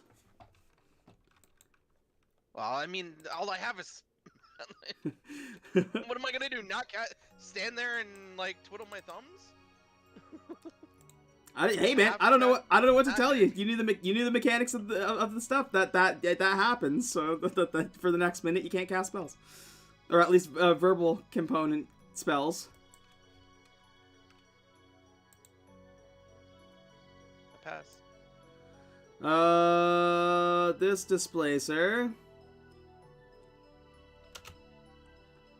Gonna move it 100 feet this way. And that is where we're going to end session, leaving off with each of our groups in their respective kind of spots trying to take down Titania's lieutenants. We will pick this back up next week, where two sets are currently in combat, and one set is exploring You'll get to see more of that trap-filled dungeon, but now have the power of permanent rage with Thrune, which I think is going to bite me in the ass in the end. But I mean, how could you not give a barbarian the ability to just rage forever? That's my secret, GM. I'm always angry. And that's it. Thanks to everybody who tuned in. Love every single one of you. Hope you have a wonderful day, afternoon, or evening, wherever you are. Come back to us on Sunday over on KedHup's YouTube for some more of the Windermere Fantasy Online campaign. And other than that, power to the players. Everybody have a great night.